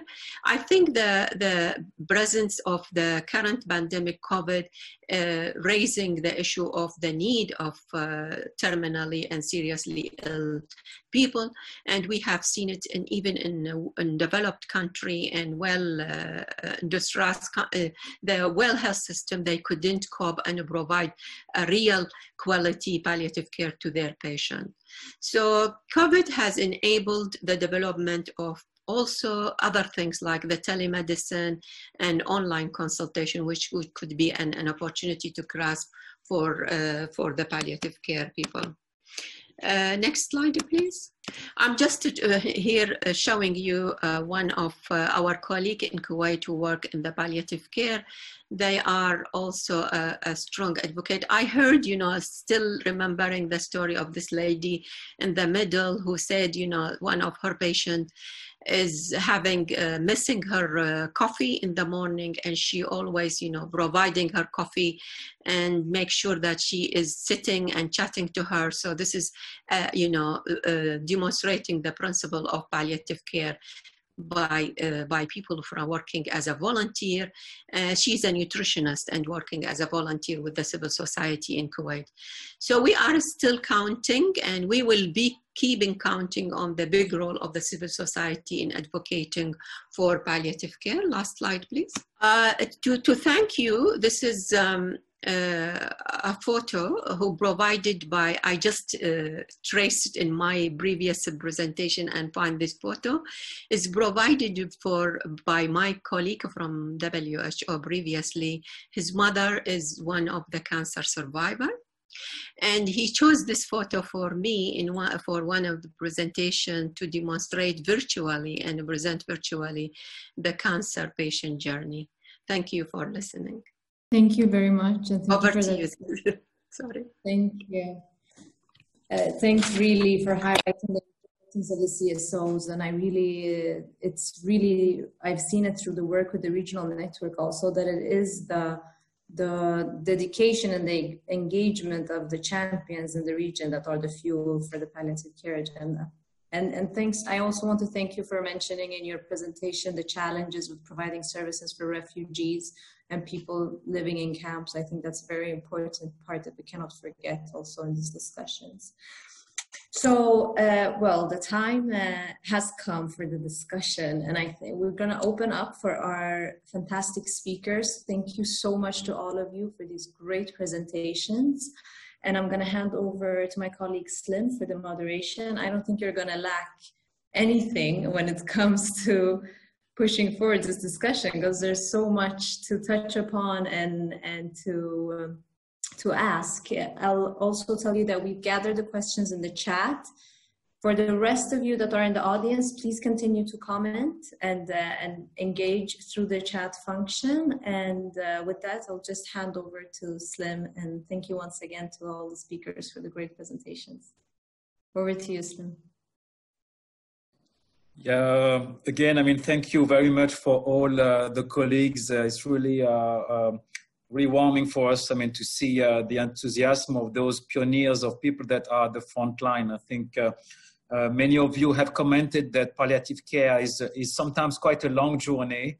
And I think for some of the countries' experiences, as we have seen, it's a decade as a journey to reinforce and position on the agenda this field of work for alleviating the suffering and supporting those families and the people that are in need. I think what I learned first is that the journey, there is no recipe, and to take maybe some of the quote of our colleague from an umbrella of framework that WHO provides, we need to build houses that take into consideration, I mean, the specificities of regions, of countries, and understanding. I think that contextual analysis is an important element. The second aspect, perhaps, of that journey, and some of the questions that I would try to distill rapidly, there are two main, I think, aspects. One is how much of this COVID pandemic has triggered our understanding about what was there that need to be strengthened and made more sustainable, and how much actually our system has been able to adapt itself to provide whether new services for people that were directly infected, but also to maintain essential services for those who were already our palliative care patients. So I think I will just split, there was two sets of questions. One question that I would perhaps address directly because it was related to WHO was from our colleague Reda, Professor Rizkala from Egypt, asking about, I mean, WHO role in the overall, I mean, COVID. As you know, I mean, many of our institutions as a health leading institution, we have working closely with member states, and all our offices from HQ to regional office to country level have been repurposed really to respond to the COVID response. So we have what we call, as part of our emergency response framework at WHO, reorganize ourselves under an incident management, like an emergency response team at all levels. And some of the regional office colleagues are following specifically on data on the number of cases, Others are more about the international health regulation and the ability, to control borders and all the infection and prevention measures, more on the capacity building on how we deal with and prevent, the spread of the infection. So we have different pillars and country support teams that directly follow each of the 22 countries in the region and worldwide on the COVID response. So we are really quite hands-on on supporting, including one aspect where we are involved ourselves is as part of the development of national strategic preparedness and response plan is the ability to maintain essential services that we have alluded to, including from palliative care. So this is in a nutshell, and if we want more development, we can do it offline about the role of WHO. And Reda, you were asking also, what about the plan of a second wave? I would say that at the moment, we are still maybe in a second peak of a first wave rather than a second wave per se. But what we see is that there is overall, a decline or a beginning of a decline. But many, countries are still, struggling with the number of response and the number of new cases and infection are still, increasing, especially when countries are now in a phase for economic reason, from, the seasonal and the touristic aspect, trying to also lessen a bit the public health measure and the lockdown. We see that in many countries, we have a resurgence of the cases. So I think we are following this very closely. I think we are not still in a phase where the vaccine is ready and will be distributed. As you mentioned, it's another issue. I think we are still following up on trying to reinstore some of the public health measures when we see an increase. I think it will be a cycle of reinstalling, moving and lifting those measures. I think we will not have an end per se, soon, but probably we will have to go back and forth on those public health measures.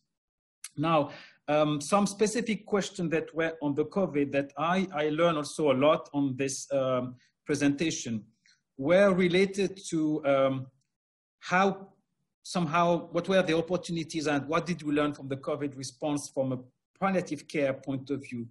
Some aspect that often were referred to is what we call adaptation of our service delivery models in particular, and many of you has referred to shifting from hospital-based to community or home-based with, like Asma has mentioned also, difficulty in the triage, the reprioritization to make sure that when we maintain those services, we avoid also the spread of infection. So making sure that both patient caregivers and providers are protected when providing those care. The other aspect is really the digital health solution, and we have seen with the example of Sami that sometimes it's even within the scope of a health system reform. So one of the questions for you, maybe whether Sami, Miriam, Asma, specifically on the service delivery model, how are you going to do to make these services sustainable? Is it something that is now learned and taken as something that in the next phase of maybe, we hope not, inshallah not, an outbreak similar to this one, we are better prepared? In other words, the service delivery model adaptation that you have learned, is it something that in your view would be sustained if another outbreak happened? And this is something that now we can maybe present. And what has been your contribution as providers or supporting the policy response in your countries to make sure that the palliative care aspect and what you have learned, like moving and shifting the service delivery model, is something that the Ministry of Health can integrate? Maybe we'll start with that question, and then we will open up to the wider question about how we transition from the COVID response to also better integration of palliative care. But any of you, of the presenters, you want to respond perhaps to this first question? Over. If you allowed me, this is Dr. Sami. As we mentioned in Saudi Arabia, the palliative care service become an integral part in model of care and in healthcare system in Saudi. We did experience through the COVID-19, and we succeed to show the leaders that palliative care patient get benefit from virtual care and hotline service. For that, after presenting the achievement and the numbers, Usually the number is having the roles. They convince, and we have a plan now. In end of 2020, December, we need to converted our service to be virtual clinic, 30% of all palliative care clinics. Achievement and succeed is the key model for the leader to follow the norm and prepare for the future, whatever the future, even if there will be COVID or other viruses, or even will return to the normal practice before. Usually the virtual clinic is cost effective, helping patient and families. Online service is the key for the future. The caring of the patient, usually one physician can cover a lot of patients virtually. With help with the local people, they can serve better and better outcome for the patient. Thank you. Thank you very much, Dr. Sami. And I think one point also that you referred to in your presentation is data talks. I think it was very interesting to see that you were able also to inform the policymakers about the drop of services, to be able to monitor and also to somehow document your successes. Any additional comment, Asma, Mariam, on that sustainability of the new service delivery model and what you have learned from this experience? May I add something?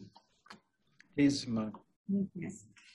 Thank you for your question. We were planning to establish a palliative care clinic, a hospital-based palliative care clinic at first, according to our need assessment. But at the time of COVID-19, we found that home health care centers are the best options for us because of being high-risk patients. These healthcare providers who work in these home healthcare centers, they could go to homes and visit patients at their homes, which is a very safe place.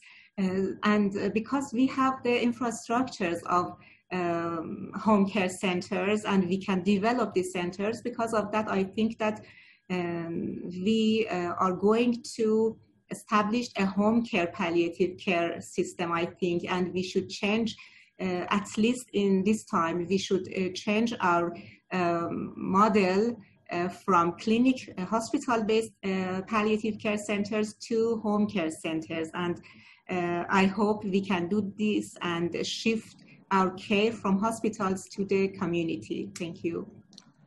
Mariam, perhaps as a follow-up, in Iran, you have, like many countries, emergency preparedness and response plan. Is this something that you might propose as a model for adaptation also for the emergency response? I mean, of course, I mean, we have an outbreak, but Iran is also, I mean, have floods like recently, earthquake. Is it something that you might consider as a model for adapting your emergency response plan?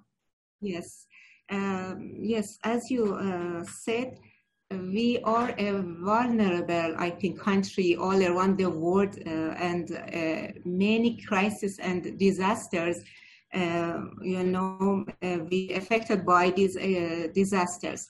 Because of that, I think since many years ago, more than 10 years ago, we organized a crisis management center in the Ministry of Health. And fortunately, we trained many nurses as disaster nurses. So in response to this crisis, we asked our nurses who were trained in this regard, asked them to, manage the crisis according to what they learned. And they were our representatives in their University of Medical Sciences, and they are in touch with us at the Ministry of Health, and we transfer whatever we want to do through them. So I think our nurses, especially our nurses, did a good job in this regard. Thank you, Mariam. Thank you very much for this informative response. Asma or the colleagues want to comment on this first element. Perhaps one aspect that I mentioned was the digital health technologies for palliative care. Is it something that you consider what are the requirements to make this, sustainable? In the case of Saudi Arabia, is within the reform, in a wider reform of the health system that consider virtual clinics and digital health solution. But in other countries, I don't know if you want to comment on the potential use and sustainability of digital health solution for palliative care, at least for some aspect that could be given by distance. Asma, perhaps? Yes. In our case, for example, in Casablanca, and COVID-19, we did almost 500 phone calls a month. And normally we do only between 100, 150 calls a month. And we try to do video calls, but the majority of our patients don't have a smartphone.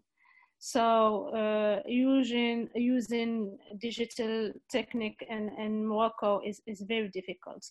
And in our case, the palliative care teams, we have the impression that we are swimming against the current, because we don't have a real support from the Ministry of Health or the government, because there is no a budget allocated to palliative care in Morocco. So we can't work only with our personal initiative in palliative care for training, for buying medicaments, sometimes for buying opioids for patients. So I think we can't. Palliative care in Morocco needs a real national plan and money for it. Thank you. I think it's an important transition to from the COVID to the kind of more development issue and how to highlight perhaps primary palliative care as part of wider agenda. I mean, Ibtihal and other colleagues have referred, and Nassim at the beginning, about the universal health coverage agenda, the sustainable development goals. And we have seen, I think in particular with the illustration of the three first presenter and Michelle perhaps can intervene. There was a specific question also in the chat addressed to you, Michelle. The example of Lebanon have highlighted, I mean, the ingredient, we don't have necessarily a blueprint, but we see that there is a mix of frontliners, pioneers, people that are, I mean, the doers, like Ibtihal has mentioned, the society, and those who are able to start somewhere, responding to the needs, documenting what has been done. And the NGOs, I think in Lebanon was a very good example. But you also highlighted in your presentation, Michelle, aspect about political decision, legislation, regulation, adaptation that require also this progressively to be integrated in policy plans with a specific focus also on funding, like as Asma mentioned, if we don't have, I mean, a reimbursement or aspect about healthcare financing attached to it, it's very difficult, I mean, to maintain those services, let alone. So perhaps, Michelle, you mentioned, I mean, that urgency and the necessity as a human right also to respond to the needs of all patients. And one of the colleagues in the chat was asking, okay, it's good, I mean, in theory, but how do we expand? How do we scale up? And how do we build, I mean, that response in countries progressively? Over to you, Michelle, perhaps if, I don't know if you have a good connection now to respond to that. Yeah. Yeah, thank you, Dr. Slama, for the question. Effectively, I think that the interaction between, palliative care and the pandemic of COVID-19 has changed so many things in our daily practice. You know that people in the hospitals where we have a big intensive care unit and reanimations, I mean, in the main hospitals, academic hospital, they are well equipped and they are well trained, to take care of patients in very critical situation. But in the case of COVID-19, the triage that might happen sometimes when you have a big number of patients arriving at the same time. It is a big issue and ethical dilemma for whom we have to give the priority of admission to intensive care unit, and how to convince some patients and their family, to accept to go to palliative care, knowing that this is a desperate situation, or these patient doesn't have any chance of making it when we put them in the intensive care unit. And that's why we work on this issue. We didn't have the situation yet, but I think now that with the second pandemic increase, we might arrive to such situation. And that's why we put the guidelines officially. They are now, accepted by the Ministry of Public Health, that we have to make some triage of patients, and of course the ethical aspect was treated by these guidelines, so that we have a good decision making of the medical people who are receiving and taking care of these patients. So that's why palliative care, if palliative care is there in these centers and it is a good unit and we have trained people, the situation was well handled by these people, and the transition was very easy to send these people to the palliative care unit. But the problem was in the hospitals where we don't have units, we don't have people trained for palliative care, we don't have a full team of palliative care. We felt that we have here something missing, and I think that's that all hospitals now, by a new policy that should be put by the ministry, that all hospitals receiving COVID-19 people should have a palliative care unit, so that the interaction and the collaboration between the intensive care unit people and the palliative care will be more easy, to apply in this hospital. Thank you, Michel. Perhaps a follow-up discussion element or question for you and the colleagues that have, like Sami and Mariam, established also strong relationship with the Ministry of Health and have established, a committee and a network that is now actually quite effective, is for what would be the advice for countries that would follow, your step? We have seen that, as I mentioned, sometimes you start with pioneer, with people that are from NGOs and community driven, but at the same time, you need to link this into a formal institutionalized system where you have, funding, when you have political will. What would be, the take home message and your advice for countries that might be in the region willing to follow your path? Maybe Michel, Mariam, Sami in particular, and also Asma from Morocco. What are, we don't have necessarily a blueprint, but perhaps some of the guidance that you would give for those countries. Yeah, I think that it is important that, as we did with the early, implementation of palliative care in the Middle Eastern countries and the EMRO countries, we had so many joint meetings and workshops and exchange between our countries. I have the pleasure I know all the people that are now on the screen, almost all of them. We've met at some time in Lebanon, in Kuwait, in Jordan, in Egypt, whatsoever, through the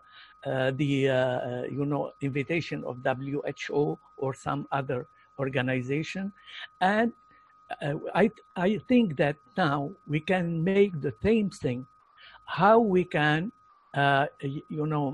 interact during this COVID-19 pandemic, and palliative care people who are in these countries. I think that we should create this link between COVID-19 and palliative care, and not only letting it, to reanimation, to intensive care unit, to hospital care, and whatsoever. There is a part very important of home care for COVID-19 patients. And here, I think that palliative care has a big role, to follow these people at home. In the hospital, when a person, is found to be a hopeless case in the intensive care, where do you want him to go?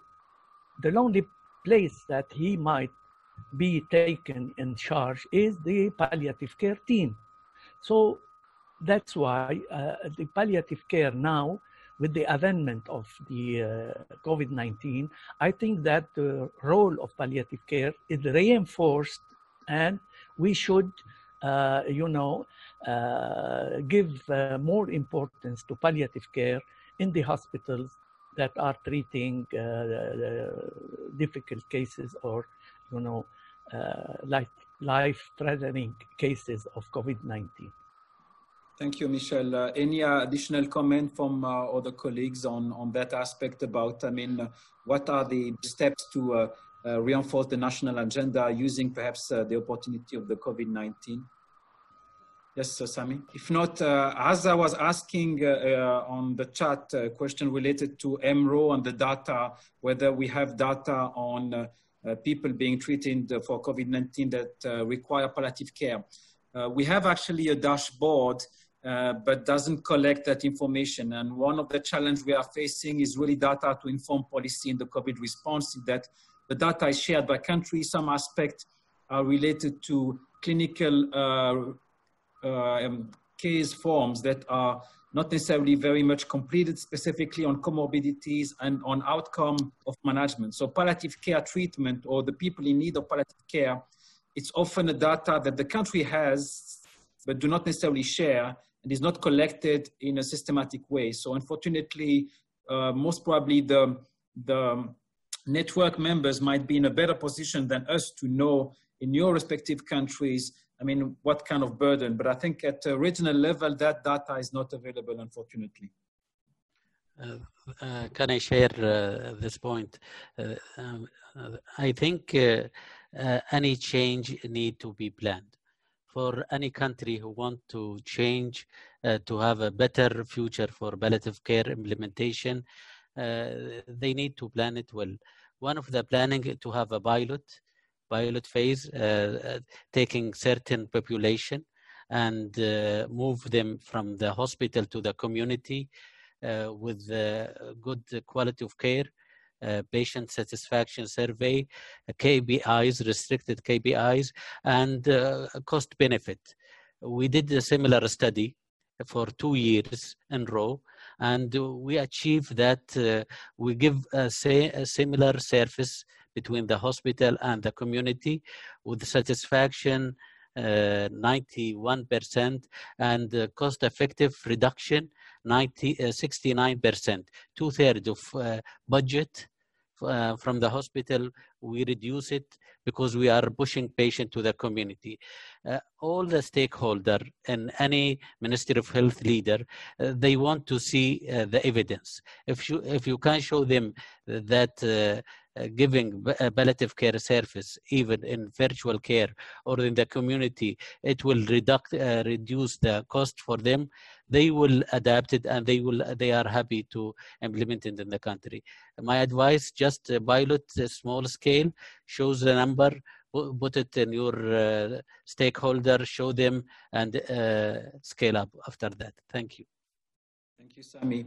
I see that Marie-Charlotte and Aza have your hand raised. Maybe, Aza, I don't know if it was the same question or another one. I'm activating your microphone.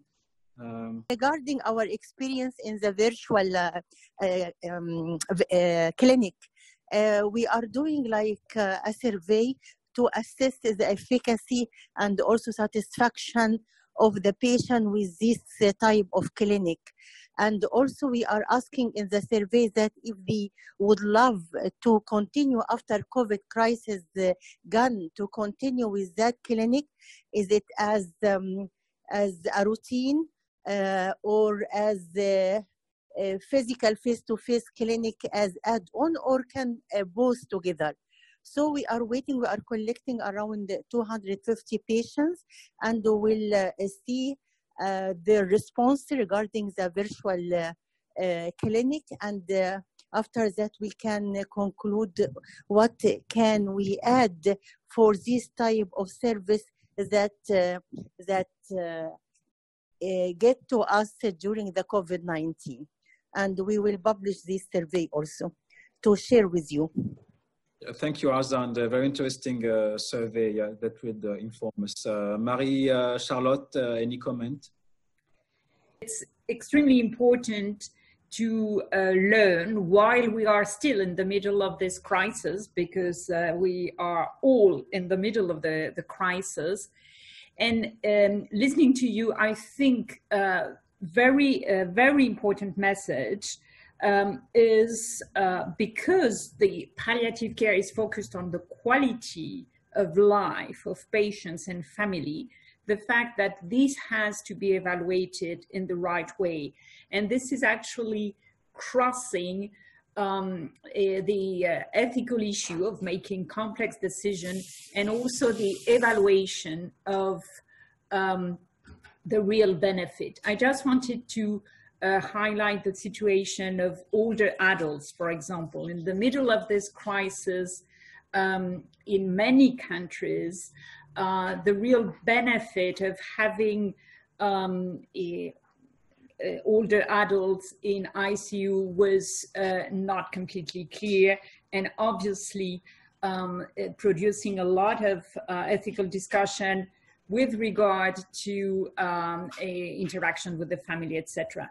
So I think it's very important to learn from this experience, the good and bad experiences. The good experiences, what you mentioned, the fact that there is more and more effort to transfer the palliative care services as much as possible in the community. And I think it's particularly important for the most vulnerable people, and have also this in mind when we prepare in advance plans for these kind of patients.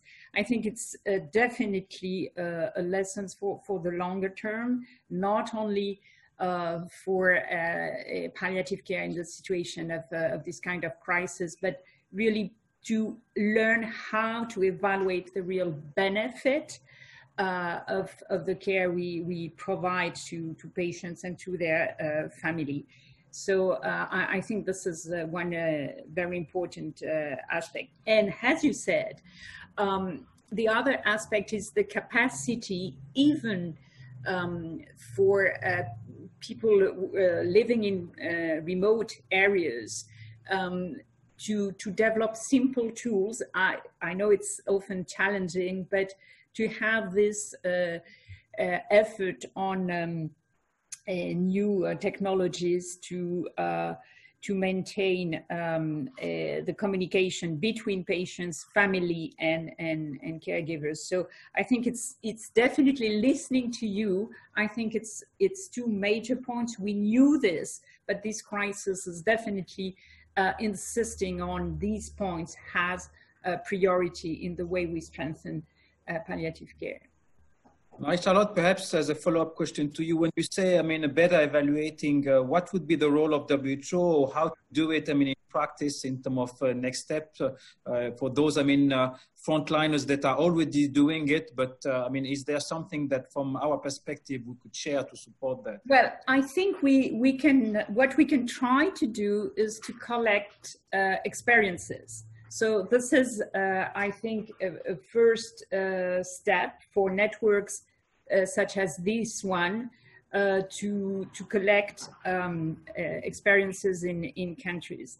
Then, based on this, there is probably, and I would like to come back to what Michelle and others mentioned, some work to be done jointly with, for example, a National Ethics Committee or other structures that can help to prepare this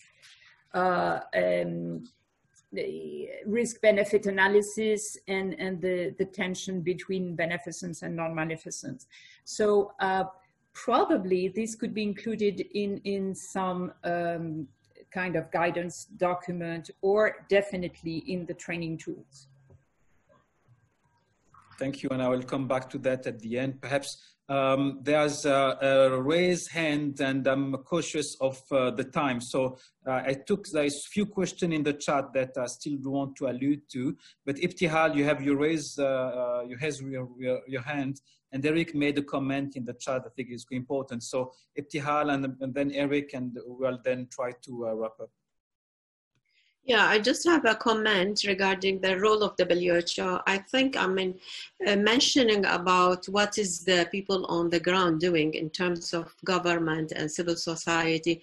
I think the WHO have a great role, and I want to highlight the need for support of WHO because it has been mentioned by many colleagues on the ground, you know, like they are working hand paired on the, and with especially in country which has no strong political commitment, plus now the. See if we can reconnect, perhaps Eric, meanwhile, if you want to make some remark.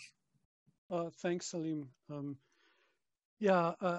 Well, a couple of thoughts that I had. One is, while I understand the importance of infection control and therefore use of mobile palliative care or virtual palliative care, in my experience taking care of a lot of COVID patients, the main physical symptom, at least, is dyspnea, and it often, or shortness of breath. And it often, it's a symptom that is often very sudden and very severe.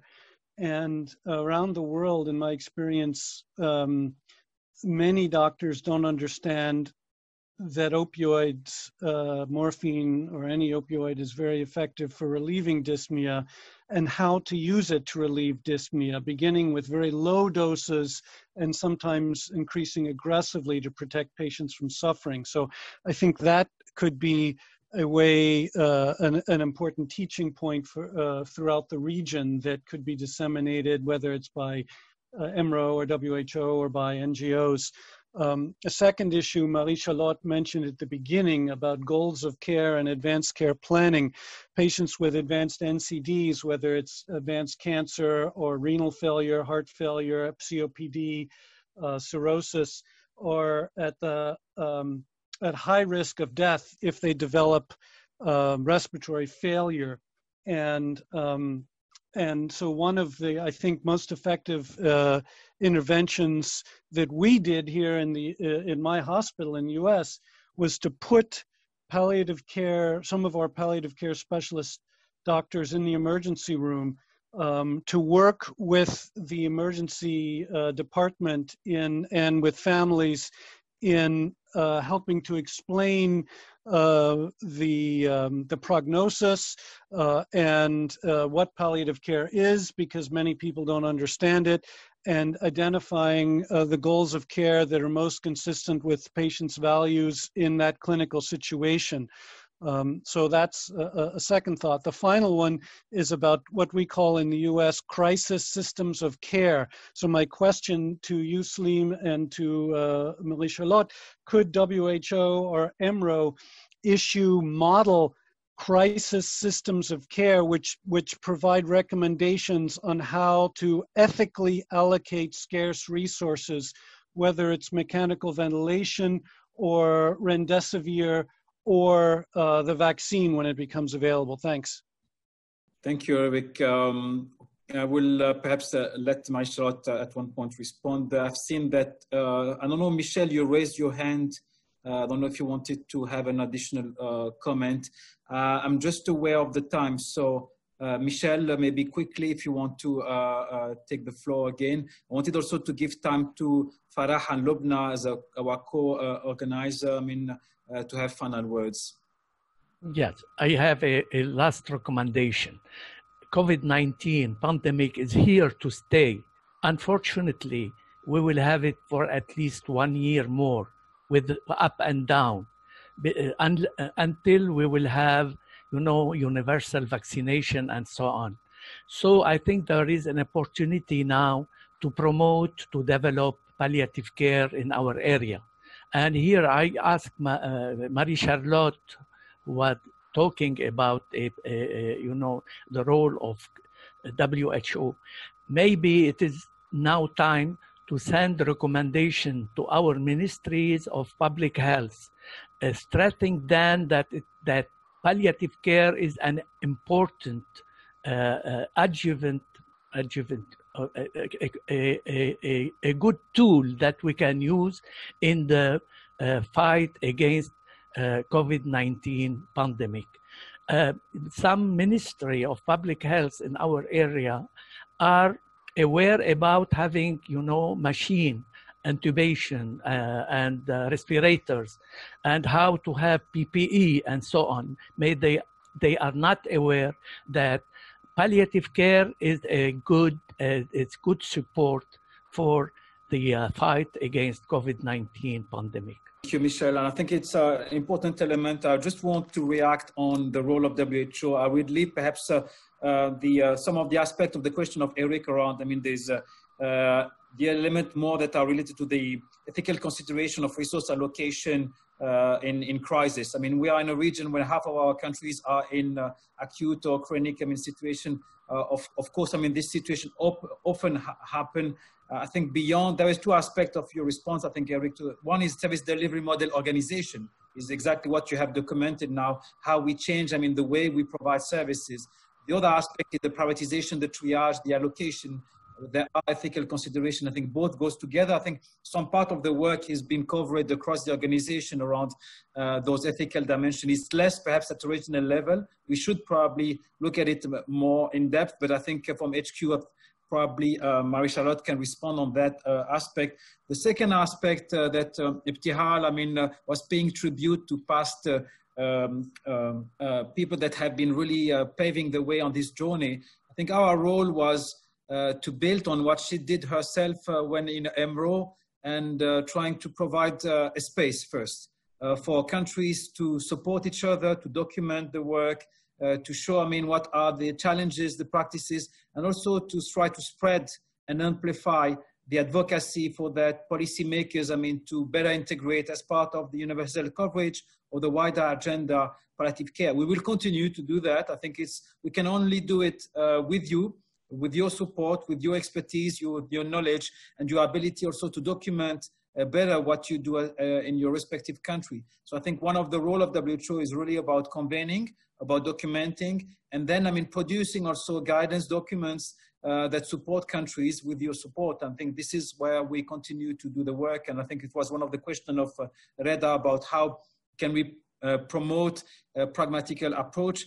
is to document also. And this webinar is one example also that we can share together. We might discuss also with you colleagues and with SANAD having policy brief, or how we can maybe capture some of the recommendations from these two sets of webinars and maybe spread it across the network and beyond. So these are some of the concrete immediate steps that we can contribute to. Marie-Charlotte, I don't know if you want to add on the question specifically of the ethical dimension and how can WHO support. I think some of it are already included in the recent guidance that have been issued, but there is a kind of long past work on ethical consideration. I don't know if specifically on humanitarian settings we have something, Marie-Charlotte. Yes, but very quickly on this point, because I think it's crucial. Our colleagues from the ethics team at headquarters have been working a lot over the past weeks to help countries in addressing ethical issues in the context of this crisis. Now, what could be done is, in very practical terms, I think the idea of having a policy brief can be a very good one. But I think it's always interesting to put together issues related to the ethical allocation of limited resources, starting with human resources and more technical aspects. So I think we can definitely take this suggestion and try to work on this. As you said, Slim, well, this is just one crisis within many others, particularly in your region. So we need to do this. Again, I would call again for an effort to gather information from countries. So this is really a bottom-up exercise. And if we can collect this experience and then try on the other side to provide a convincing argument and document for people making a decision in countries, we can definitely do this. I think what we learned in headquarters also is we can be quicker than usual in developing these kind of documents. We recently had an evaluation on the implementation of our work plans in headquarters. Well, we published, I think, 300 guidance documents in a few weeks, which is quite unusual. So we also have to learn ourselves from this challenging situation and be able to provide in a timely manner some documents that are useful for policymakers and people making decisions in countries. So I definitely take note of this, and we can work with our EMRO colleagues on this kind of tool. Thank you, Marie-Charlotte. And once again, I mean, we have now an established network in the region. Many of you are actively there. You are actively also responding to different surveys, including, I mean, the discussion on developing policy advocacy document, whether on opioid, on the overall integration. We have some group working on the curriculum for palliative care, primary care providers, on quality indicators. So there was a stream of work from this region and from this network that would benefit. And as we go, we can see how we can expand or continue. But I think this was the first set for us of deliverables. And this network is not closed, it's an open one. Many have also joining as they go. I mean, the interaction that we have with some of the NGOs and others that might to join in the future, they are most welcome. I think it's just a first step. There is, I think, one or two questions that I didn't cover. There was a specific, Marzi, I think Hassanpour, colleague from Iran, was asking specifically about some of the dimension about palliative care for pediatric in ICUs or neonatal care. I think it's very specific. I refer her also to Dr. Reda, in particular from our region, that has some experience in Egypt on palliative care and the palliative community. This is how I see also this network, is that when we have questions, she was asking about tools to use in ICUs for pediatric population. I think if there is within the network, some expertise in this field, share it among yourself, and please contact us if you want us to put you in relationship. But I think we have quite a lot to take from this two set of webinar. I just want to close perhaps this by giving the floor to Lubna and Farah, who has been extensively also involved with us. Thank also Nassim in particular, Rana from our team for the lot of work that has been put behind in organizing and preparing this with SANAD. But perhaps Lubna, if you want to give some concluding also remarks from your end, and thank you again, for taking this initiative of bringing the network together. Thank you, Slim, for this great webinar and great moderation. Thank you for all the speakers for giving us the honor to work with all of you. I just wanted to conclude with this small, maybe take-home message. I believe it's time, maybe it's time for us to be more proactive in going towards primary team who take care of COVID patients. I don't think it's going to happen other ways that they will come to us. So this is the opportunity for us to approach them and be proactive. This is something also Mr. Claude reflected on yesterday in the experience in UK, that they have pushed for integrating palliative care into the response of the organization by attending meetings, being part of the associations and the task forces, and pushing to identify early on palliative care patients and work to support the primary teams. And this is also an opportunity to reflect on the new definition that the IHPC have made for palliative care that extends beyond the NCDs to go over communicable diseases. And it happened that we had a pandemic. So I think this is the right time to push towards such a thing and us be proactive more with the COVID teams by themselves. And we're honored to have you all. And Lubna would like to conclude with a very short statement as well. Thank you very much for all your contribution and for the great work WHO has made also with us. Thank you, Farah. Lubna?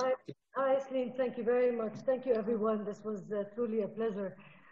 Just also one thing, I'm a believer in thematic coordination. It would be really interesting post this TUSAT webinar to look at different themes where certain countries have proven successful pilots in terms of telehealth maybe, or grief and support, or creating a network at the community level, or transiting from hospital-based palliative care to home-based. So I guess thematic coordination on success stories and key strengths in certain countries where we can, as countries, NGOs and government, if possible, to support each other. So, for example, Lebanon can maybe support Palestine, or can support maybe Egypt, and vice versa, on certain themes where it becomes really concise and lessons can be learned on a vertical level. That would be something really interesting to happen. Thanks a lot. Thank you, Lubna. This is really the spirit of creating this community of practice. Thank you very much for all. We will also try to, as much as possible, if you allow, contact you to get the presentation, perhaps on a website available, maybe with some summary of the main discussion and point of recommendation. Nassim, if you want to give the last final words. Otherwise, stay safe, all of you, and looking forward to continue the work in the region and beyond. Thank you very much. Just a big thank you to everyone. Thank you for your patience and for staying with us. Thanks for these great discussions. If this was real life, we would enjoy dinner together. But unfortunately, we'll have to enjoy it separately.